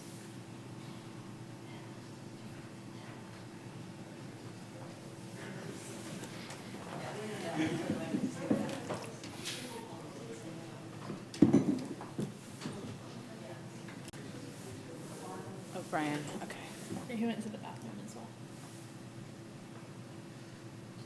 And we've mentioned before that the master tree plan and the tree ordinance would be it wouldn't be us. We might be part of it, we might be a spark, but it wouldn't be us. So I'm Yeah. not sure that would be, Right. yeah. Definitely. But I do think it's something important. And as we've seen in this meeting, items have come I guess a work plan item would be coordinate with, or support, or participate in, something like that. Okay. All right, thanks everybody for your patience. I'm just gonna quickly run down the items that got 3 dots. The Parks Master Plan, Key Route Boulevard median, establish a dog park, Ocean View Park tennis court becoming a pickleball, Master Tree Plan, collaborate with nonprofits in parks, including potentially at the Albany Bulb or on Albany Hill, and Memorial Park entry signage, bike racks, and benches. Those all received 3 dots. Are there any questions, or is there any discussion about those items, or do we feel comfortable making a recommendation? I'm just going to take these in chunks by 3, 2, and 1, because I think that's the easiest way. Do we feel comfortable that there's a consensus around those items that received 3 stars being moved onto the work plan? I'm confused. I thought the dog park was already something that we had moved over. We moved over the analysis of it, but this, she said, had to be a separate item. Establishing a dog park would be a separate project if they came forward saying we needed it. Is there any motion around those 3 dot items? I have a clarifying question. So what goes before the council, what is it exactly going to be? It's going to be our recommendation for items to include on the commission's work plan? That's correct.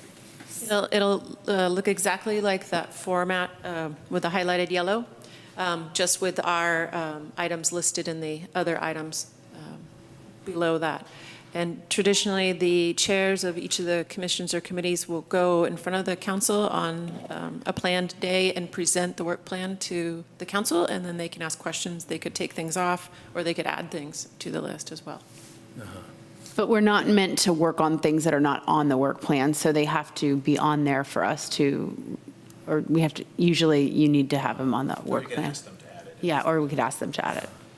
Before we vote, I would like to suggest that we look at one of the 1-star or 2 stars and see if they can be rolled into some of the 3 stars. Good suggestion. I'm not sure. So then I'll just read off the 2 stars just for the sake of clarity, and then we'll look at the 1 stars. The monarchs, the developing monarch habitat assessment, the senior center expansion, tree removal education for homeowners, park maintenance reporting, and supporting non-traditional parks are all on the 2 dot list. And then in terms of the 1 dots, we have Albany Hill interpretive signage, Terrace Park swing and Fibar, Bridges and Adams, Cordonesis Creek. We have more wayfinding signage, vet funding, Albany tree ordinance, convert used street parking on Masonic to parks, and Pierce Street Park becoming, having a swing and asphalt loop and slide. And then there are a few other on the Post-its, which I can't read from here because I'm over 40. Can't read them anyway. Memorial and features in parks to include the waterfront park and native plants in parks as a part of design. And then climate sensitive, climate smart planting recommendations for parks.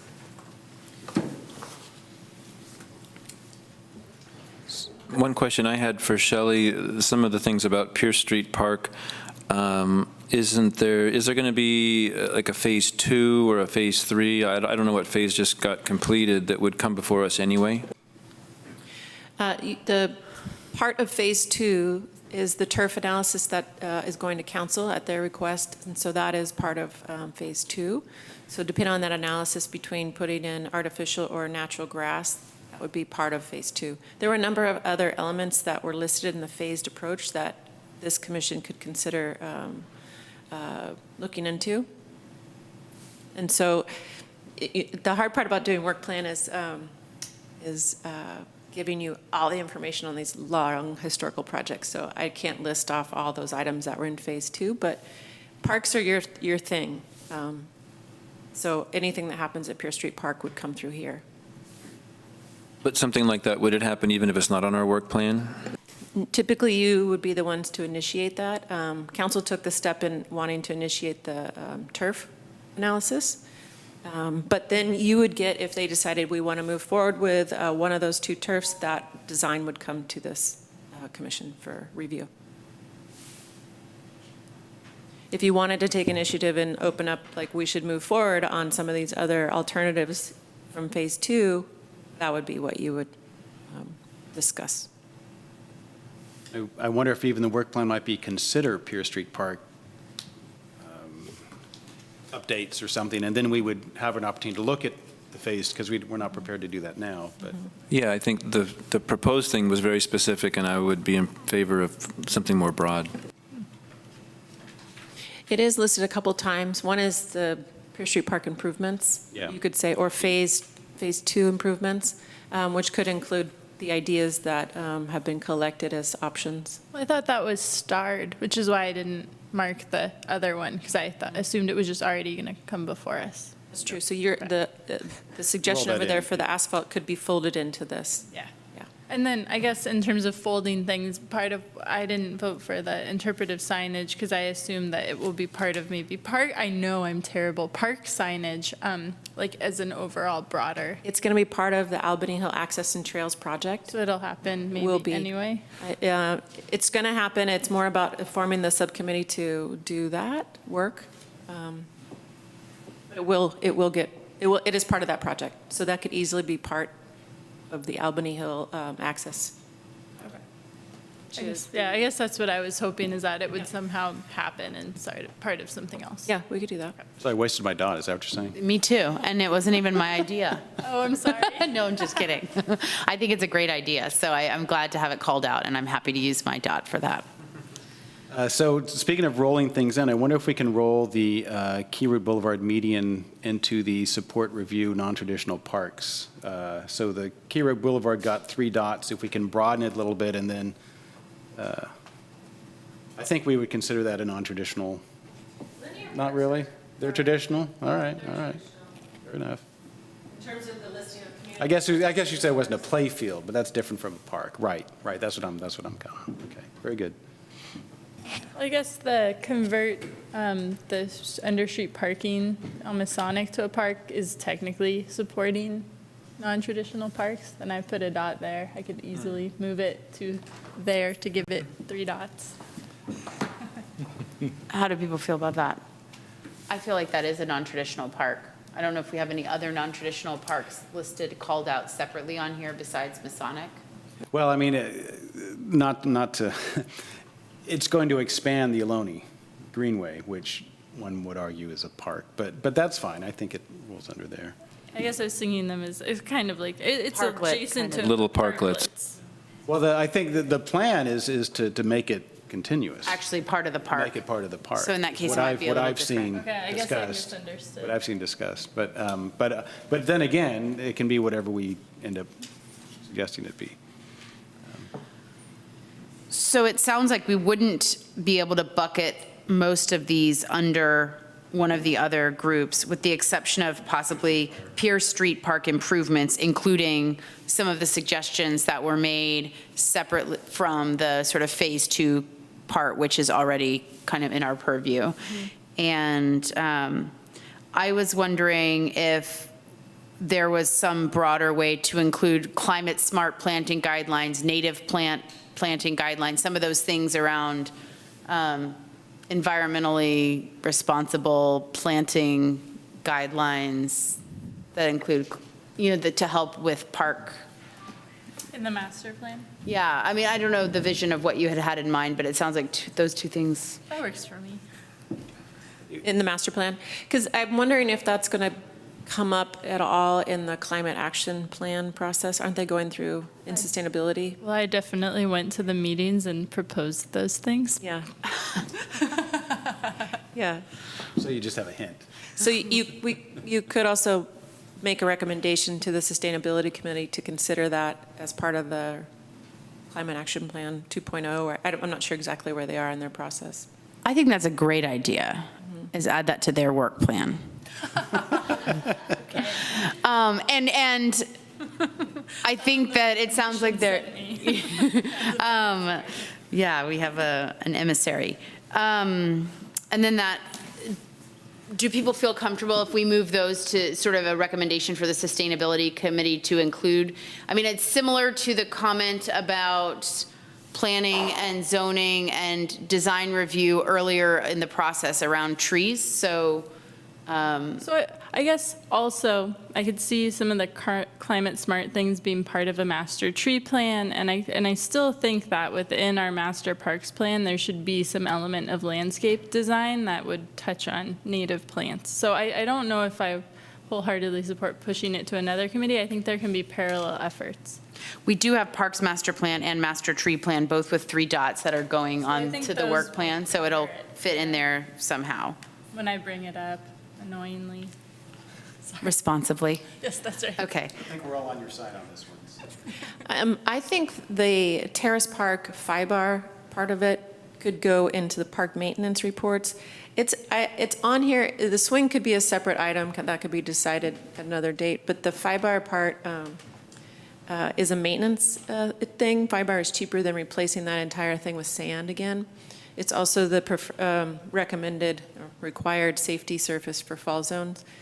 So I would like that one to stay, just Well, it's a one stop. Anybody who was here for the meeting when we had to decide to remove that tree and knows that that's a very important item that we need to follow up on. Yeah. That's, Very, very moving.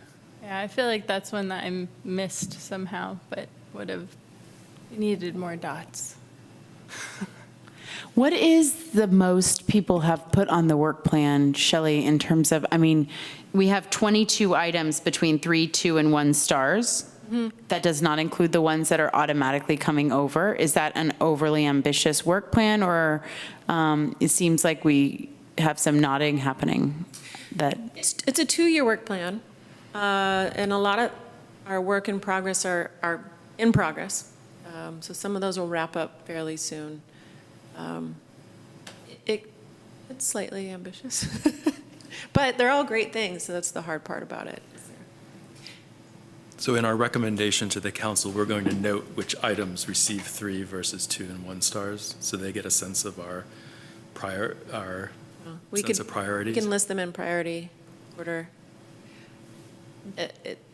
Yeah, it's hard to, I think we should state if they're a priority, even though they may not be able to happen right away, though. So like timing and priority are going to be a little hard, because a priority, number 1 priority might be Pier Street Park's turf, but if we don't have funding and we haven't finished the analysis, it may not happen for a while, but it's one of our number 1 priority. I'm just using that as an example.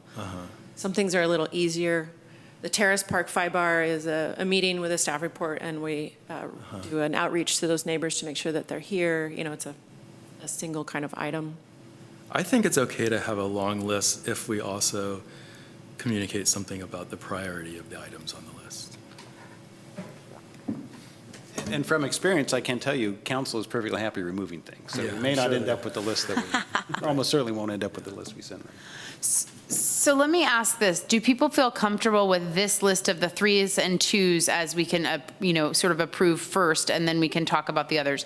The Parks Master Plan, the Key Route Boulevard median, establishing a dog park, Ocean View Park tennis courts becoming pickleball courts, a master tree plan, collaboration with nonprofits in parks, including potentially at the waterfront park, and Memorial Park entry signage, bike racks, and benches. And then monarch habitat assessment, expansion of the senior center, tree removal education for homeowners, park maintenance reports, which could include terrace park maintenance issues, and then supporting non-traditional parks. Is there a motion around those items being added to the work plan? I can move again. Do we have a second? I second them. Everyone in favor of adding those to the work plan, say aye. Aye. Great. So those items will go on. So if we can just focus to the items that received 1 star, and I'll just list those again. Albany Hill signage, we moved out Terrace Park, so I'll list the bridges and Adams Cordonices Creek. Bridges at Adams and Cordonices Creek, more wayfinding signage, veteran funding, IPM update, Albany tree ordinance, converting used street, well, we decided Masonic was sort of a traditional park or not? Key route or? The parking, converting used street parking on Masonic to That's potentially. the Albany Greenway. Yeah, and that's the traffic and safety, and it's a really big idea. Yeah. But sometimes things on a work plan doesn't necessarily mean that it's going to happen, but it's considered in a public forum. But it's a big. And we decided that the Albany Hill signage could be part of the Albany Hill improvement, so we don't need to list that one separately.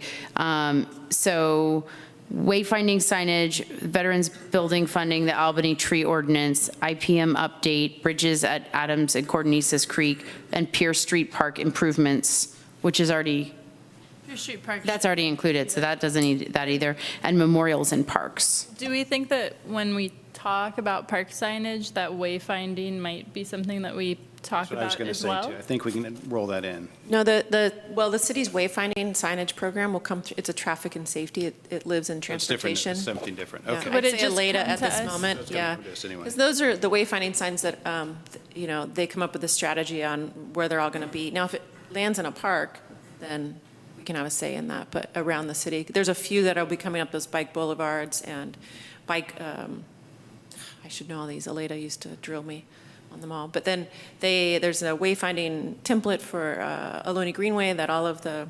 That's what I was thinking, Yeah. and that would be, So it'll come to us then? that part. It could in terms of park things. The park signage is about that standardized set of rules that we started, and then we Okay. kind of stalled for a second, but that's almost ready to come too. So my guess, my question then is, would these wayfinding sign adhere to the kind of the design that we're working on for the park?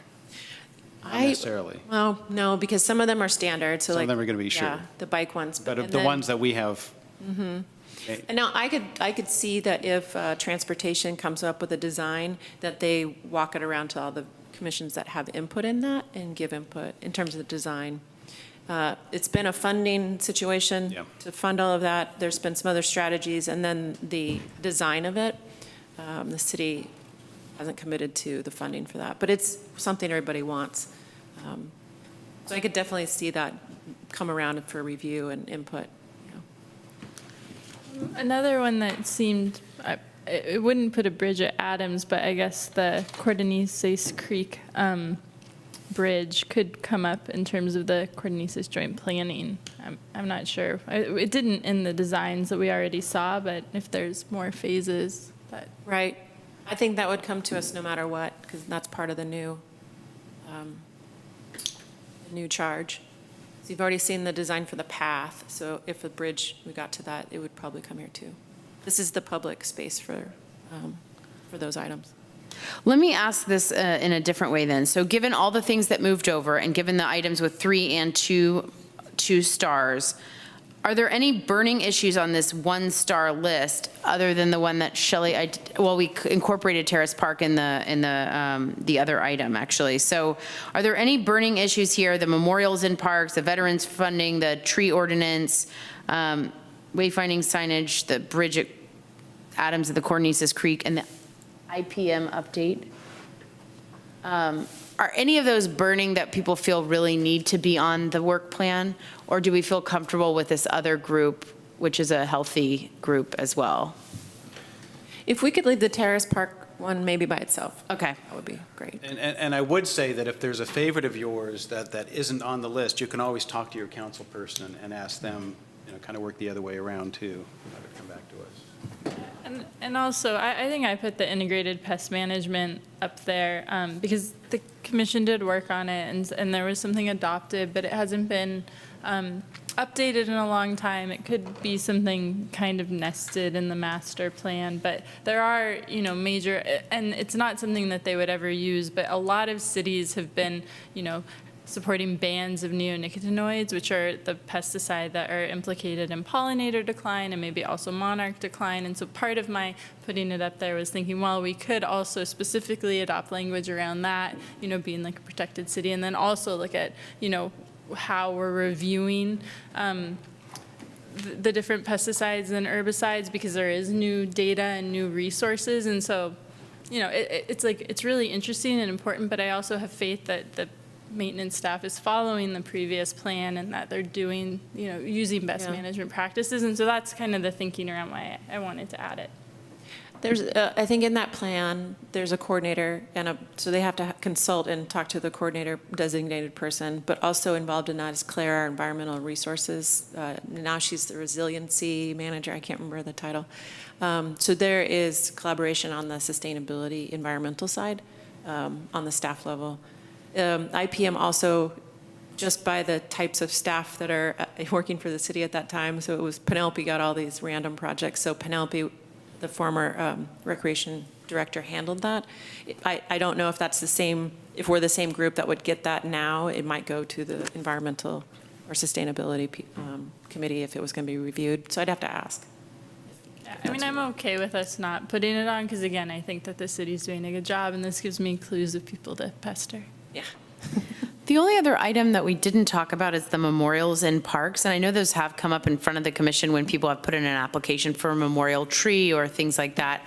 I'm not sure what this item was particular to its original sort of whoever first put it on there. I know someone from the audience tonight mentioned an interest in cataloging the memorials in the waterfront park as well as a part of that. So this is from a council direction. This came to us from council. That's the, and it was more specific about the memorials, typically like that are at the Shrine Pocket Park. All those memorials, how do people get a bench? Are they going through a process, and how do other cities handle that? I think the Albany Lions situation kind of prompted that. How do these things happen, and what process are we making sure people go through? So it's not a burning issue for me, and at the same time, as someone who regularly, so it moved over, so we don't need to. Yeah, It's a council. It's a council things that we're guaranteed to work on it. I think the thing that got a dot or two was to include the bulb in that, if it's not already. But I think that for the waterfront, I'm not sure if we have any memorial things out there or dedication plaques. It says features. Okay. I guess that's, but I think we could get clarification from council to ask if it is more specific to how does the firefighters association get a plaque on a wall? Or if someone dies and you want to put a bench out, like what's the process? Yeah. I mean, I think that's a good thing to know. Yeah. And I feel like. Put a note on that to get clarification. Okay. I was going to say, for something like some of the one-dot items I'm looking at, like the Veterans Hall, exploring funding, that seems like something that's like basically staff would need to do or look at. I don't know if we would have the expertise or people like maybe form a subcommittee. Like what would that actually look like is what I'm wondering, to try to look for granting agencies or state and federal level things. That seems something that we'd be just directing staff to do. Is that your assessment, Shelley, or how do you see how that one would work? Yeah. These are a lot of staff items that are on here. The investigate funding options for the vet is from the council. We have done that a couple times in my time here. And what we have traditionally done is update this feasibility study that's been done on the building, which I've already done. It's ready to go. It's from December. So that tells us how much it costs to do that. And then the next step is like, how could we pay for the $10.2 million that we need? And that probably would involve an expert in giving us options. Okay, so it sounds like that one-dot item is already in the city council plan anyway, so, but thanks for the update on that. And then the Albany tree ordinance, certainly more things are going on with the tree subcommittee. Is that something we've rolled over from works in progress or The tree moved? policy, you mean? Tree policy. So I can speak to that. So the policy we have currently is simply the tree removal policy. This is an ordinance governing trees, specifically street trees in general. So for instance, if somebody applies for a tree removal and is denied, so they go and they hack the tree. Well, there's no consequence at this point. So we need an ordinance that would cover that situation. And something like we might codify this idea that if you remove a healthy tree for aesthetic reasons, you got to plant two, or whatever we decide to come up with. So something a little more general than the tree removal policy. And I think this is Julia's item, and she's not here. And on her behalf, I think I could say that I can imagine the Albany tree ordinance being part of the tree master plan, which is already there. So I think probably those two could be rolled together. That seems fair to me, as long as there's not some indication of why that wouldn't work. I'm also pretty sure I know somebody who would be the first to volunteer for those, that subcommittee. And then for me, I would really like to see the bridges at Adams and the two bridges there. I know the one is already being planned for the Southern Creek, for Cordonesis Creek, and we have a purview over creeks. So are those things that we can kind of start taking a stab at ourselves, or how do you see that, Shelley? The Albany Hill Master Plan access improvements includes the bridge that would go over Cerrito Creek, if there's funding available. So that's one bridge. The bridge at Adams to the Center for the Blind, that area, is in I believe it's in the active transportation plan. It's having difficulties through traffic and safety due to that's state land and having bikes riding through that area with people from the Blind Center. That would have to just be a report update. I think Robert could give a report on that, but not necessarily our world. That one bridge that's in the active transportation has really hit a big block. There's lots of complexities there, yeah.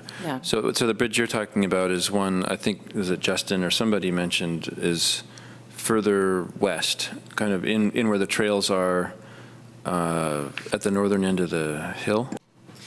It's crossing the creek between El Cerrito and Albany, and it's written in the master plan. It'll describe the exact location. I can't describe it to you. I think there's an old pipe, some sort of old pipe that comes out, and that if there's funding, they're considering it. But the issue with that is that it lands in El Cerrito, and so Robert Gonzalez, who you met, as part of the access project, so Albany Hills, this would come to us if it's going to take place, has to reach out to El Cerrito to talk about sharing that cost and find out if it's okay if we plop a bridge onto their property. Yeah, I can, a few years ago, an Eagle Scout suggested putting a bridge there, and there were two different counties, two different cities, state land comes involved. It was just, they gave up. It was just too much. But the city's different from an Eagle Scout, so who knows? But it is complicated.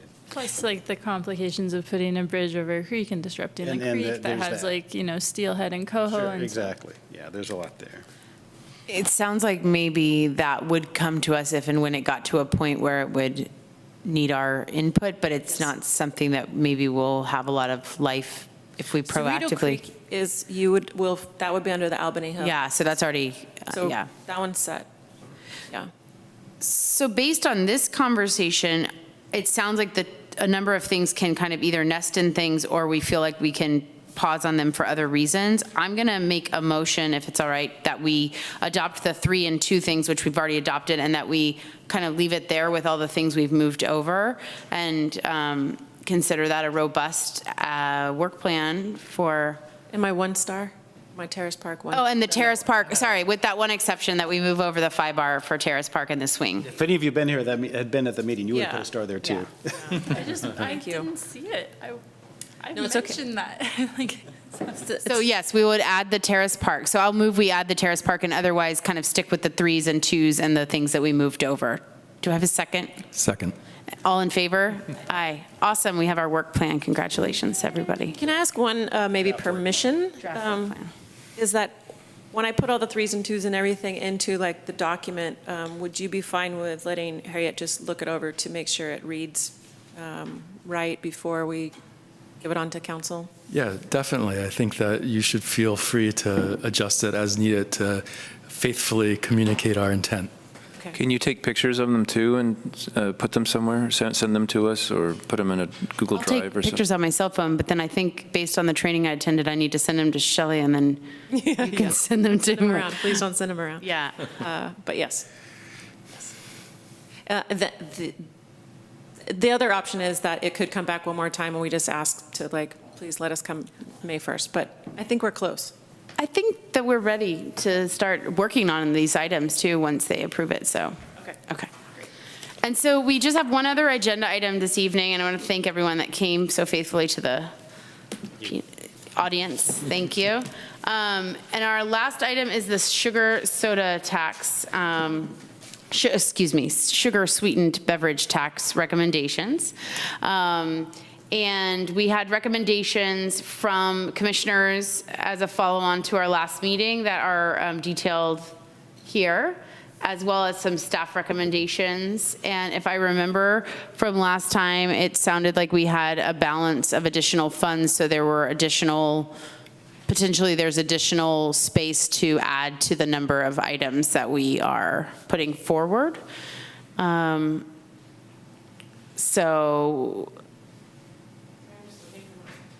are there any questions, or is there discussion of these items, or do any of the commissioners want to speak to the things that they put forward? Well, I can certainly repeat my interest in a public restroom. I feel there's a real need for it.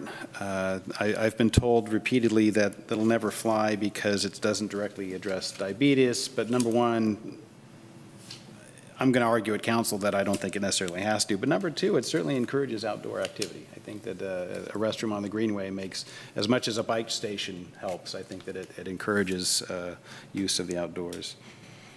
Or if you're pregnant and. And if you're pregnant or have little children, and then. It would be very helpful. If you're utilizing those water filler stations. Well, I think I said in my note, if you need to return the water that you got at one of those stations, you can. And also being aware of people experiencing homelessness needing locations, so. I'm generally in favor of something like that. I would wonder if we could quickly list the public restrooms that are already existing. My recollection is Memorial Park has a public restroom, Pierce Street Park has a public restroom, the Bulb has a public restroom, Terrace Park has a public restroom. Are there any others that people know about? And none Community of them are open center. at night. None of them are open at night. I'm not sure about the Bulb. Community center. Community center's open at night? Okay, it's open at night. Community center is open 24/7? No, thankfully. Well, when you say at night. I'm there. Oh, he's adding another one. She was adding another one. I was just adding a list. Oh, the community center, right. It's open typically till about 10. Right. So it's a big lift, it's a lot of money, but I think it's an important thing, so. I just wanted to also second the water filling stations. I absolutely think that is such a great use for this funding, because it absolutely balances the whole point of trying to move people off of sugar-sweetened beverages, and it supports activity and being outside. So I don't know how many is the right number, but I do think that having a water filling station at each park is a great idea, and I would support that as well. Do we have them? They're in process, right? Or They're almost, actually, we may almost all be in, except for the community center is getting one. Okay. So they're almost all installed at all the parks. So that one has been taken care of. Perfect. And there is one on the Greenway. And the other one that I really thought was great is the Albany Triathlon. I feel like that's a great community event, and again, it supports health and wellness and fitness, and I'd be open to supporting that with these funds if that's appropriate, and if we can use funds for these programmatic things, which I know it hasn't always been the focus. Do they need funds? It's a fundraiser. It's a fundraiser. For the Albany High School Athletic Department. Right, so their costs are not. So we're donating to the Albany. Okay, which then. is fine, it's better if that's the way you do it. But we're always looking for money for projects in Albany, and I hate to see, funding something that is already being funded when we have this money to do something with. Yeah, shame on me, I haven't done my research. I didn't know it was a fundraiser, so I actually think that is a little bit different. Well, they're going to have some overhead costs too, so and sometimes they have little bags of things that goodie bags that they hand out to the participants. And organizations sponsor them, so it's a fundraiser. So some of that, I know the Lions have offered the T-shirt or whatever, or a towel or something. So, I mean, there's certain concrete things that get handed out, but. No, T-shirts is a great idea. I mean, I'm latching onto the T-shirt part for the try because it could serve the city in a sense that all the participants are getting the T-shirt, but on the back could have some sort of SSB message or branding as well. Yeah. So maybe that then would be an item that would be education or advertising, marketing something about that. I would support. I'm not sure I'm going to support specifically Albany Try, but as a part of that. Okay. And then bike sharing program, I'm not quite sure what the city would, if there's any money going into that from the city right now, so I'm not quite sure how that would look. The Lime Bike's gone. Yeah, we lost Bike's time. Yeah. gone, but it's not clear what money would need to be spent to get another company in. I think there is an investment in the Ford bike model. Cities have to pay something for that? Because it has infrastructure, you have to build those stands and. Yeah, there's some piece of that. Lime was a different situation because it was just dockless. If I can give you an update on because they did fund free classes in the park and free cooking nutrition classes. So that begins in the summer. So you'll see those two things happen. I would push for those to be continued if possible. I think they're going to be great, and we'll see this summer. So it's kind of hard because it hasn't. Are these programs that weren't offered before, or just ones that were? But no, that's the best part about it is that we had a pretty robust youth cooking camps and classes that we're now going to be able to make those free for residents when they sign up. We're still figuring out the fee structure, but moving forward, we have looked at offering those camps, which are pretty high value camps, making those free to kids that qualify for free and reduced lunch in Albany, and then a really nominal fee for residents for those. So that some sort of mix moving forward would be great. And the other suggestion, we could try to offer discounts for those reduced lunch kids, those sports programs and camps that we offer in the summer. I actually really like that idea as well of reduced cost for the recreation and sports programs. Yeah, that sort of segues into my main comment about all of this is, particularly given the regressive nature of a sales tax, that the more we can do to use the funds to assist low-income and fixed-income households is what I would be most interested in. So I would raise my hand in support of Shelley, your suggestion to continue these programs that are targeting particularly children that are eligible for free lunches. And I guess the other thing I wanted to say about this is I see that currently these funds are being used for the crossing guard program.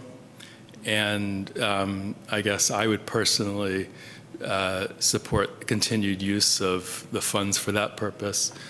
I think particularly given the dire financial situation of the school district right now, if these funds can be used to facilitate children safely walking to school, I think that's consistent with the mandate for this program and is something, it would be money well spent from my perspective.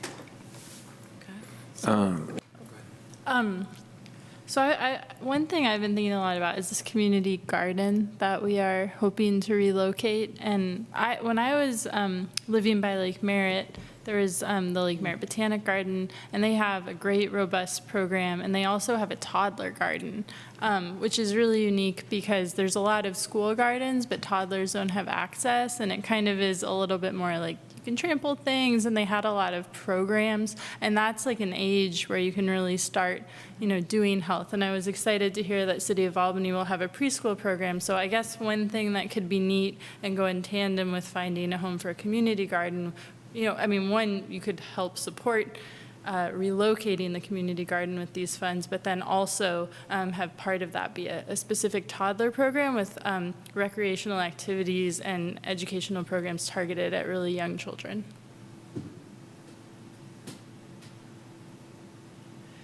I added one other one, which is, as you mentioned, our youth services, so Friendship Club program is going through a big renovation, is what we're calling it. But one of the things, that big shift for us, which traditionally our snack program for the kids that come after school program and summer camps was just not a healthy option for children. So we're converting, and they've already started this, but they get fruit, vegetables, there's bowls of fruit available to them, and all the snacks are organic and healthy. That might be something that Soda Tax could fund, is the snack portion of the Friendship Club's budget. I like that. Yeah, I'd be for that. And then the free fitness in the parks, is that something that's already happening? It's going to start this summer, yeah. You'll see it. They'll be in the park. There's a variety of instructors that will be offering things in the park, including free, how to use the new Albany Greenway equipment. I think it's Tai Chi and yoga. I'd have to get the list for you, but you'll see those start up. So we'll see how they do. Zumba? Again, it's kind of awkward timing because we're not going to see them happening. I would ask that we keep pretty close tabs on both this and the lower cost classes. Just, we want to be sure people are taking advantage of it and that it's working. We don't want to just be throwing our money at something that isn't needed. Yeah, and we use our instructors, so they only get paid per student. Sure, but I mean, if we're offering these free classes, no one shows up. Oh, in the parks, yeah, of course. Or if we're just giving people, letting them come to a class they're going to pay for anyway, we're not advantaging diabetes. We're not helping in that regard when it's undermining. So, I mean, at that point, yeah, well, I'm just saying. We want to see results. We don't want to just throw the money. Is something that the city could offer as part of the educational classes, like edible landscaping classes, or also, I mean, this isn't quite related, but like gray water reuse, just some sort of way to, like, you know, the whole foods, not lawns type thing? Yeah. I mean, we have a pretty active program in the Memorial Park. There's an edible landscape project. Yeah, I've been there, which is awesome. Yeah, it's really cool. I was kind of curious about, I was at the El Cerrito Aquatic Center a couple of years ago, and I saw that all of their students, because the school used to be co-located like on that site, they just all come as a part of gym to the swimming pool and have swimming lessons and learn to swim. I was kind of curious if we've done anything that was either learn to bike or learn to swim, free community programs for people to have access to those services and also access to lessons in case they're maybe not getting that in their family of origin, or I'd be interested in exploring whether there's possible ways to have a, you know, maybe a one-off or, you know, a couple times a summer opportunity for kids to learn some of those skills. And I don't know what's involved or what the cost would be of something like that, but those are facilities that we have here, but then maybe would help increase access. Yeah, we can put that, especially the swimming, that's the school district, so I'm sure they'd be supportive of that. For the items I suggested, I would, I said watering station for humans and dogs at Albany Bulb. It could, you know, I noticed the new bathroom there has no running water for hand washing or flushing or anything. So I don't know how complicated that is to get water out there, but I think that would be something that should be recommended.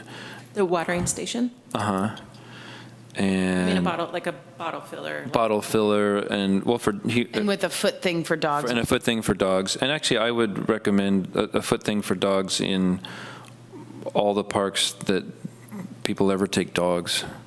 May as well have that there too. Just getting water out to the bulb would be amazing. I mean, that would be. Yeah, so that could, yeah. I don't know where the nearest tie-in would be, or. I just mean that'd be a big thing for the bulb. That would yes, be a big thing. Yeah. Expand options. The other options out there.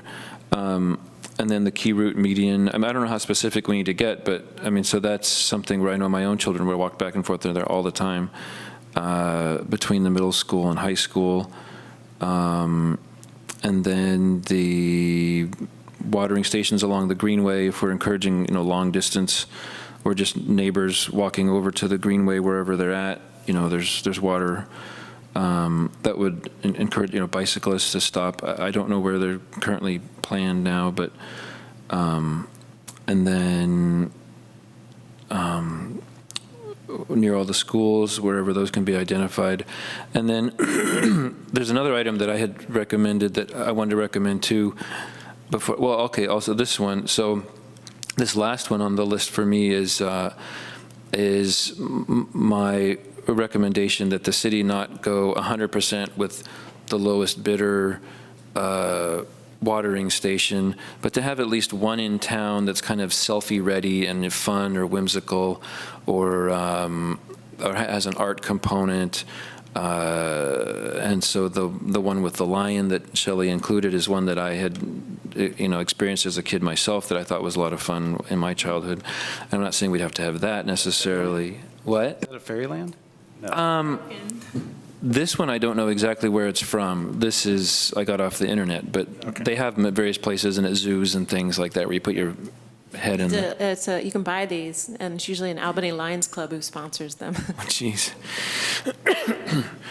Yeah, so, and it wouldn't even have to be, it could be something that's a commercially available thing, you just buy it and stick it in, or it could also be something that there's some 2D art associated with, like some painting, or there's some three-dimensional thing that you're getting the water out of that's thought-provoking, and it's like, wow, that's cool.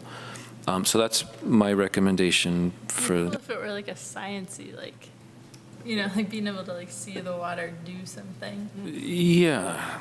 That is cool. I think we should just run water into the Albany, the loop, the sculpture, and have a spigot there. It's a fountain. We have art and. I toyed a lot with suggesting that we should have like some sort of water park here in Albany, but there's not really a place, and it's right across from the bridge and gets cold, and we have the El Cerrito like splash pad, but that's something like when you travel the rest of the country, and especially places that are warmer, have them, and that would be so cool. But half the time it would be really bad. Yeah, no, like There'd be no 90% of the time it would be terrible. Really bad. So my recommendation here is to have one that's not just the lowest cost thing, but is more interesting. Yeah. Are you still interested in adding on Solano as well? Yeah, up and down Solano as well, where there's, with complete streets, they're planning pretty large bulb-out areas and hangout areas potentially, and yeah, up and down Solano. So I can speak, one from one perspective on that is that the people who are actually paying this tax, it's not the consumers. The study's been done, and they're not passing the cost on the consumers. It's the shop owners and the restaurants. They're eating the cost. And now we're going to put drinking fountains to take away their water sales. That's all I'm going to say. Yeah. I know, that's just the argument I've heard. I'm kind of playing devil's advocate here, basically, because I don't necessarily agree with this, but it is water not is mostly free, except for in some of the bigger stores. I mean, there are a few corner stores, but almost everything. Well, if you go there, you go buy a bottle. If you're walking buy down a the street, bottle, if you're walking down the street, you buy a bottle. I mean, I don't. But I mean, you can also go into a restaurant and get like a Sure. refill. So we don't need drinking fountains. It's like. I think they would be beneficial. I'm in favor of water filling stations where I feel like people are engaging in recreation. So along the Greenway makes sense to me, and in parks makes sense to me, which it sounds like we are achieving. And then I'm in favor of things that help create entree to healthy lifestyle for people, so either educational or skill development, so that we're creating access and we're also hopefully beginning healthy patterns for children, which I think are part of helping prevent obesity and some of the things that are related to these taxes. I'm noticing the time, so I want to be sensitive to kind of getting to some conclusion around this, and yeah. I have one more idea. Sorry. I think, so I love, there's like the big ideas contest and people like compete for like really cool ideas. I think it would be great to have something around like using the soda tax funding like for like high school students or whoever, like kids to compete in and then get some sort of prize, but then also part of the prize would like maybe the city of Albany would try to invest in it. So there would be a whole panel, and it would be like a really big thing and a way for kids to like get competitively, but also maybe community, like they could do teams too, but like involved in this process with us. The soda tax tank. Yeah, something like that, where they're like, where they come up with these ideas and then it gets selected and picked and then done, and like it would be really cool. That sounds really cool. It also sounds like a lot for staff to organize and plan, but. We're not doing it, you guys are doing it. Oh, okay. Well, it would be neat to like create, you could always pick like a panel of a few people from different commissions, right? Sustainability, city council, that, like I think it could be like a big community effort, right? Even the business association, right? Like they're, and they would comprise the panel to then judge. So it could be cool. Okay. And then something that I wanted to see that I didn't make the list is at least one fizzy water station in Albany. So that's something that I didn't realize was a thing until my family was fortunate enough to go to Paris a couple summers ago, and I saw my own children just like flip out when they found that one in Paris, and they just couldn't stop refilling their water bottles at that station. And so it seems like something that would, again, not be the cheapest possible watering station, but would probably not be the most expensive one either, and would be a recommendation to have at least one somewhere in Albany. Should I go through this? Yeah. Yeah. Good job. Okay, some sort of competition for an idea of how to use soda tax, or excuse me, sugar sweetened beverage money. That's for kids specifically. For kids, high school or all, just youth? Yeah, for youth. Maybe it could have different categories. I don't know. Youth, okay. Supporting the Albany tribe, possibly by providing the T-shirts that runners get with branding on the back. All sorts of water stations, fizzy, artistic, in parks, at the bulb, making sure that they have dog elements close to schools, so kind of that list. So you want the dogs to drink fizzy water? See, that just doesn't make sense to me. Well, maybe that one wouldn't have the dog bowl. Public restroom idea is on here, and that's Albany Greenway is the target for that. I like these learn to bike, learn to swim classes, making those accessible to low-income families or people. We've been in contact with the director of the school lunch program. So she's provided us with the information we need to make sure those families can sign up for those things. And then speaking of swimming, are swimming classes a school district thing, or is that a Parks and Rec thing? It's the school district, yes. They run the pool. And the high school does have a swimming program, but I don't know if they actually teach people to swim. They might, but I'm not sure. Yes, they have a swim team. Swim but teams. They have a, PE rotates activities, Yeah. and one of them is swimming. Yeah. But I think it's just like 2 weeks. I don't think anybody's learning to swim there. Otherwise, they provide classes, Right. their normal classes for it, but, yeah. We put it to them to figure out how to do it. It seemed like people were favorable to the healthy snacks for Friendship Club, our youth group. And then if you're okay with, the cooking classes, I think, should definitely continue. Up to you if you don't mind the suggestion of the sports fitness classes. I'd very much like the fitness classes to continue. Both of those look great. And then free fitness in the park, which I understand, like, if no one shows up, then obviously. So one of the things, like, we may not get to the, we were calling it a community challenge. We haven't been able to really narrow down how that would work. It may not happen. And so that's fine too. Like, if we don't get to something or it's not working, then it just stops and the money goes back to its spot. So the toddler garden is another idea, or some way, if we figure out how to relocate the community garden. I wonder if that would go in that little awkward garden back by the tennis courts at Memorial. It's dark, but. You mean the community garden? Well, it's. Well, By the pickleball courts? The little one kind of tucked in the back that doesn't get a lot of use, by the tennis courts. There's the big community, over at Memorial, not at Ocean View. Oh. Memorial. Did I say Ocean View? I meant Memorial. Behind the, tucked in the back. That's part of the edible landscape. It's part of the edible landscape. Yeah. Anyway, it's a nice scale for a toddler garden. Yeah, that's part of the It's just, edible that's an landscape aside, project. that's an aside, yeah. The preschool program that we're going to start is a nature outdoor preschool program, and so they will not be inside. They will be out in parks and exploring, and so So that's something that would connect with that program, I think. And like they often have like sensory and like smell, so it can be really cool. Like sometimes they'll do like willow arches anyway. Yeah. It can be really neat. Yeah, let me look around, especially in Ocean View, near the Friendship Club Center, if there's any place that's not There's some space. potentially landscaped. It doesn't take a lot. It wouldn't need.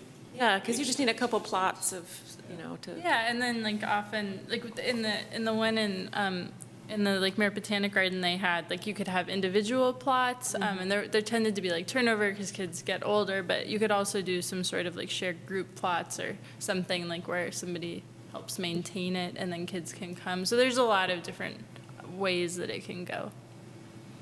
But it could be a way for families to become more engaged in the community gardening, because it's something that's a little bit harder. Like when you do have kids that you're like, oh no, don't eat their tomatoes. But then like if it's a toddler garden, they just do it. You expect it. There aren't going to be tomatoes left, so Exactly. it's smashed on the ground. Okay, so typically it just goes in a memo format that goes to council, and then they just consider them. And at the meeting, they may ask questions about them. I am not in town on that evening, so I'll either pass along to one of my staff, or I might reach out to one of you if you could attend that. It would be great to have someone there anyways from the commission who might be able to describe this if they had questions, so I'll let you know. Do you know roughly when this and our work plan would go to city council? I know that this is scheduled for the April 1st, so that's the study session for soda tax. Then we would probably shoot for the next meeting, which is the second meeting in April. I think it's the 15th, if I'm guessing, for council, for our work. For the work plan. Great, so it sounds like, is there a motion to approve that memo as Shelley just listed them and sort of complete this item? I so move. Is there a second? A second. Everyone in favor? Aye. Great, that moves that one off. And then the only final agenda item is, are there any future agenda items that people would like us to add for next meeting or an upcoming meeting? It's helpful if we note them here so we have time to prepare. I'd love clarification on like if it's at all appropriate or how it would work for the commission. I've like brought in grants before that I'm like, these would be great for the city of Albany. And so if there's ever a role for us in assisting with those or bringing those, or if that's something that remains more part of staff. So just some clarification around that. A future meeting would be helpful. I can just tell you. Oh, okay. So if there's opportunities, it's fine to pass them to me, or if there's an interest, we have a policy on how grant applications have to go through council. Actually. Okay. So if they're over a certain dollar amount or require matching funds, they have to be approved by council. So is there ever like an opportunity for somebody from a commission to assist with them, or is that something? I have offered your help to many people already. Oh, okay. Nobody's I taking said, me up. do you like to write grants? And she said, I love grants. So I let Public Works know, Robert, the creek side, on the creek on that. I can tell you, next meeting, we'll have the lighting plan coming for Memorial Park. And also, I believe that we should have it, the bocce concept plan for Ocean View. So 2 exciting things. Great. And with that, the meeting is adjourned. Thanks, everybody. Thanks.